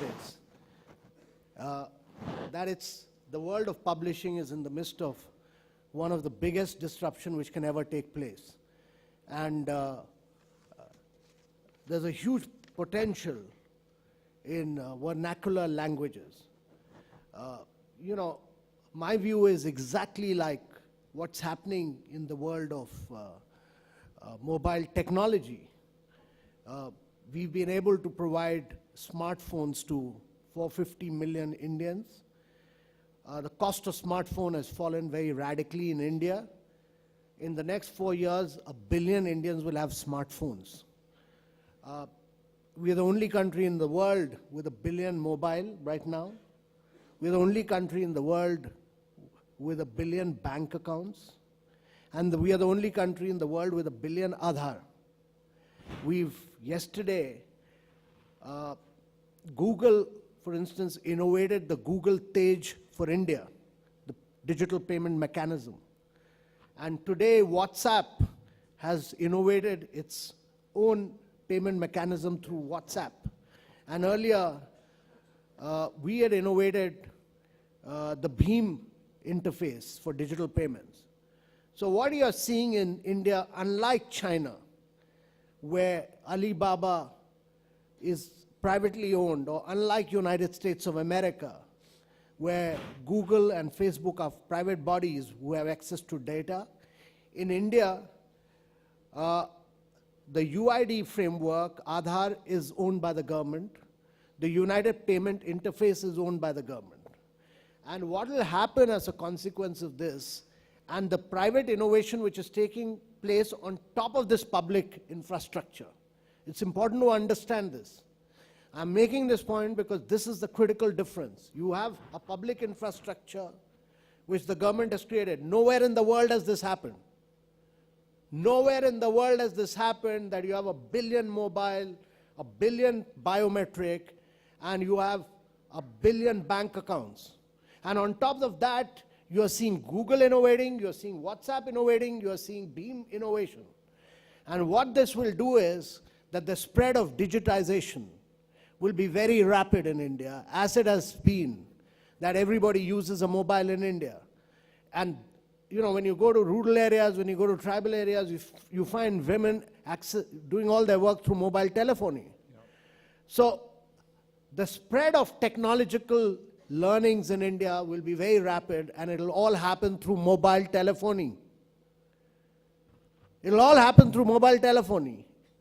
And what you will have to do is to make teaching fun through either digital books or through mobile telephony. Yeah. And that is the challenge for publishing. It can't be dull, drab books anymore. And you will have to track every single child, take him to higher levels of learning. The challenge is about learning outcomes. Your challenge is to improve the learning outcomes of 1 billion people in India.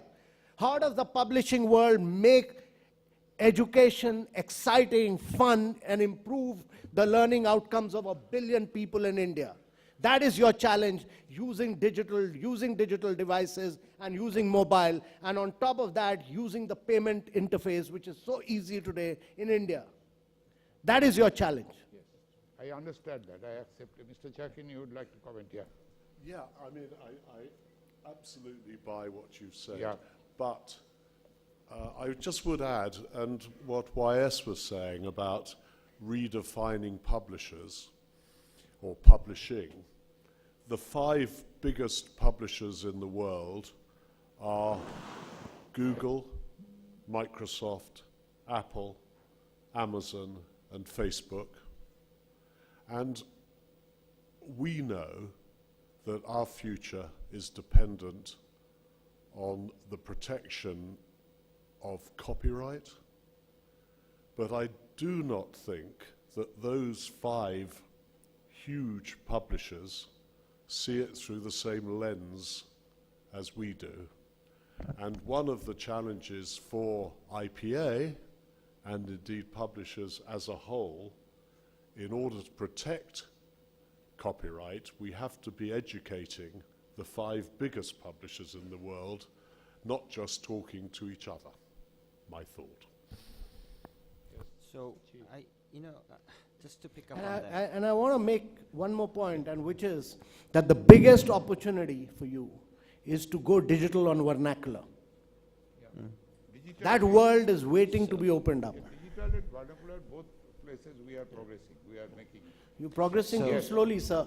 We have to do exponentially. I understand, but we have got our own, drawbacks, shortcomings. Every industry has. Yeah. Just to push the thinking on digital, a digital book today is actually inferior to a print book.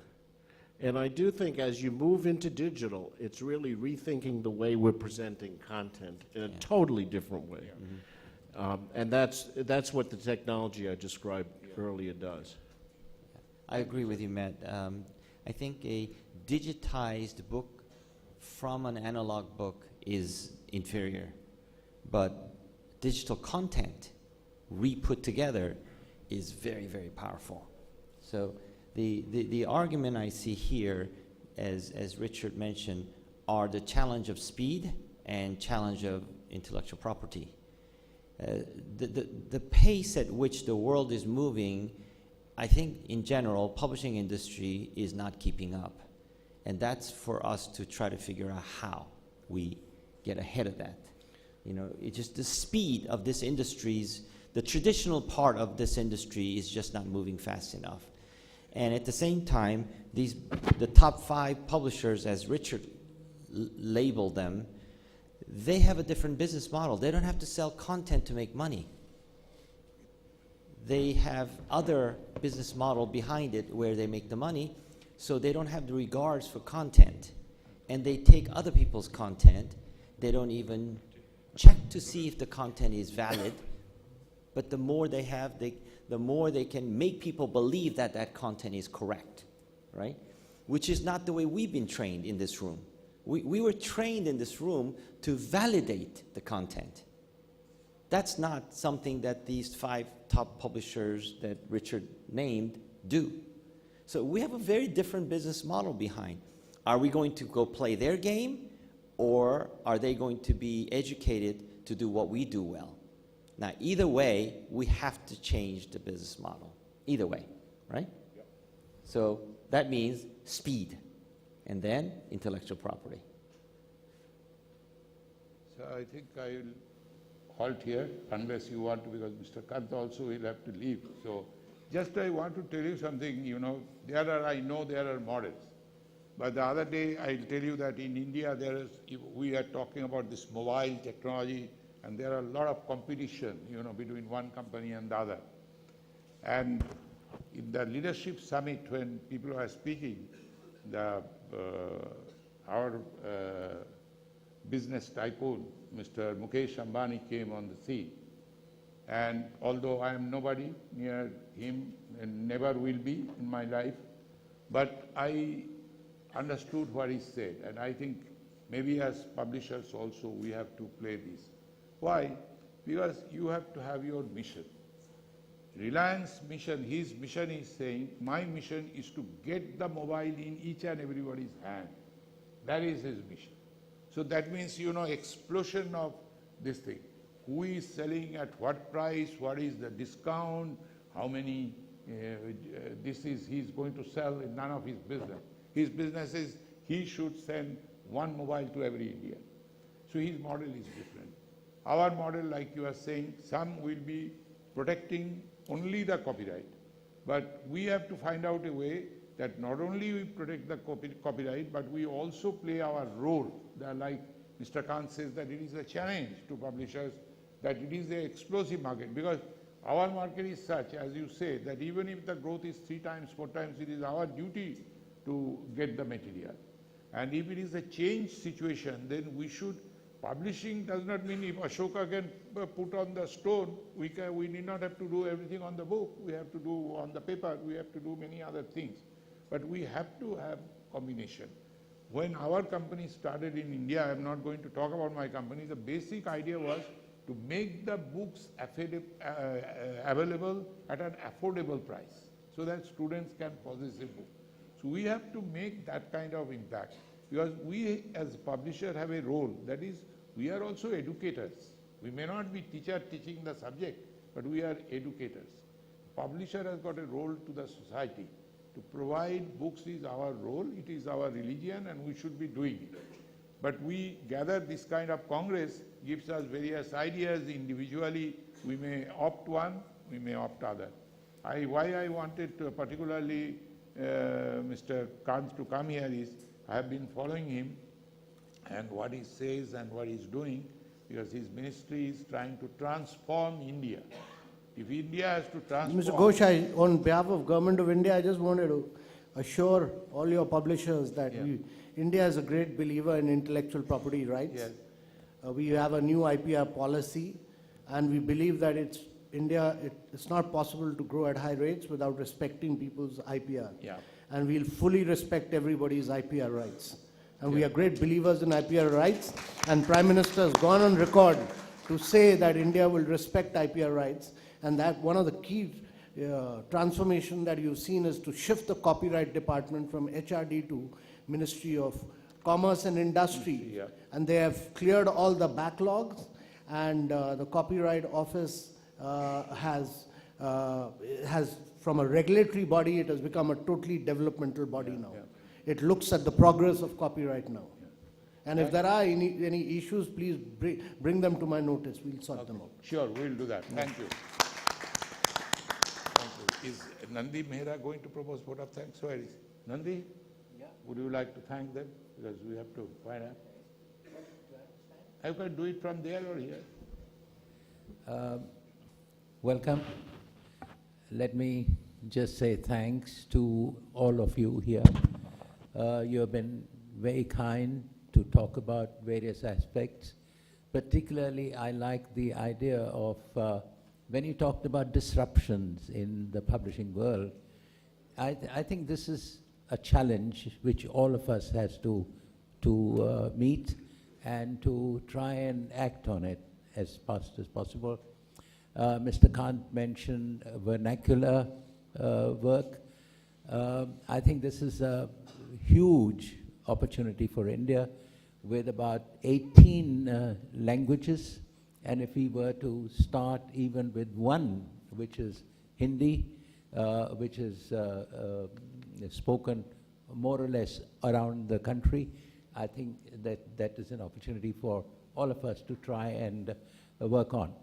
And in the meanwhile, I think I would like to assure Mr. Kant and everyone around here that we as publishers will definitely do our duty to the child, to the scientist, to the educator, and everyone together. Thank you very much for being with us. Thank you, Mr. Mehra. Ladies, with the permission of the chair, before we close the session, we would like to present mementos to the esteemed speakers. May I request President FIP, Mr. N.K. Mehra, to kindly present a memento to Dr. Amitabh Kant.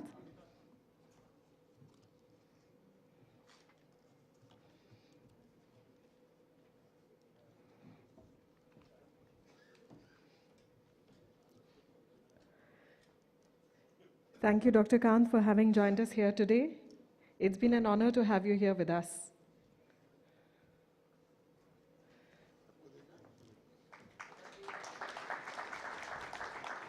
Thank you, Mr. Mehra, for doing us the honors. And now to present a memento to our esteemed speaker, Mr. Richard Chakin, may I invite on stage Ms. Monica Malhotra Kandhari.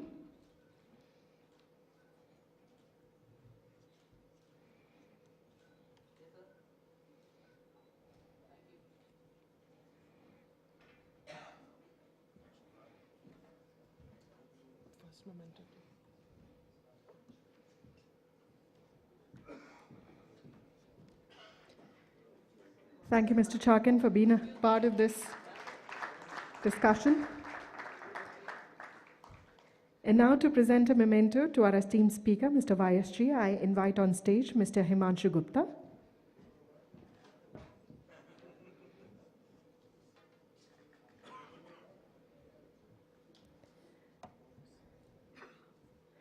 Thank you, Ms. Kandhari, for joining us on stage to do the honors.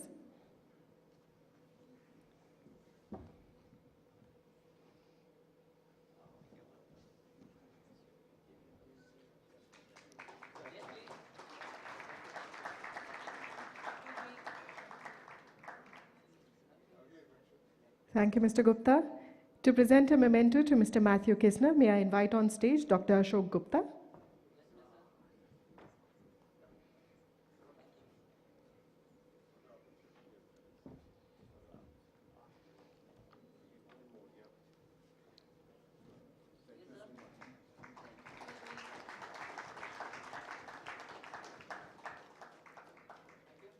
And now to present a memento to Mr. Ashok K. Ghosh, may I invite on stage Mr. Naveen Gupta.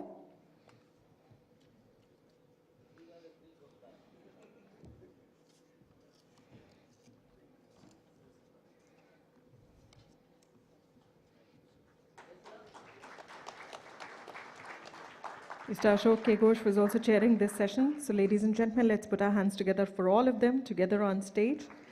Once again, our thanks to Mr. Amitabh Kant.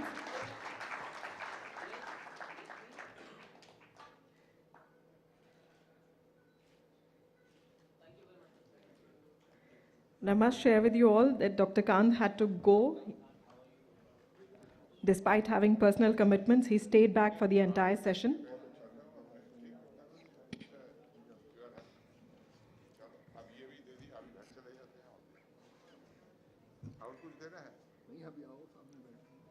Well, ladies and gentlemen, with that, we conclude the session, which was entitled Global Leaders Forum. We now move on to the lunch break.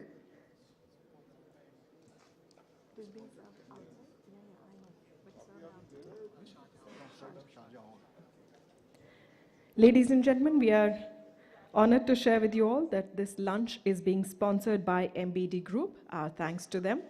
So please go ahead and enjoy the lunch, and we shall recongregate and start the next session after the lunch, which is at 2 p.m. sharp. So please do join us back in time and enjoy the lunch. Thank you.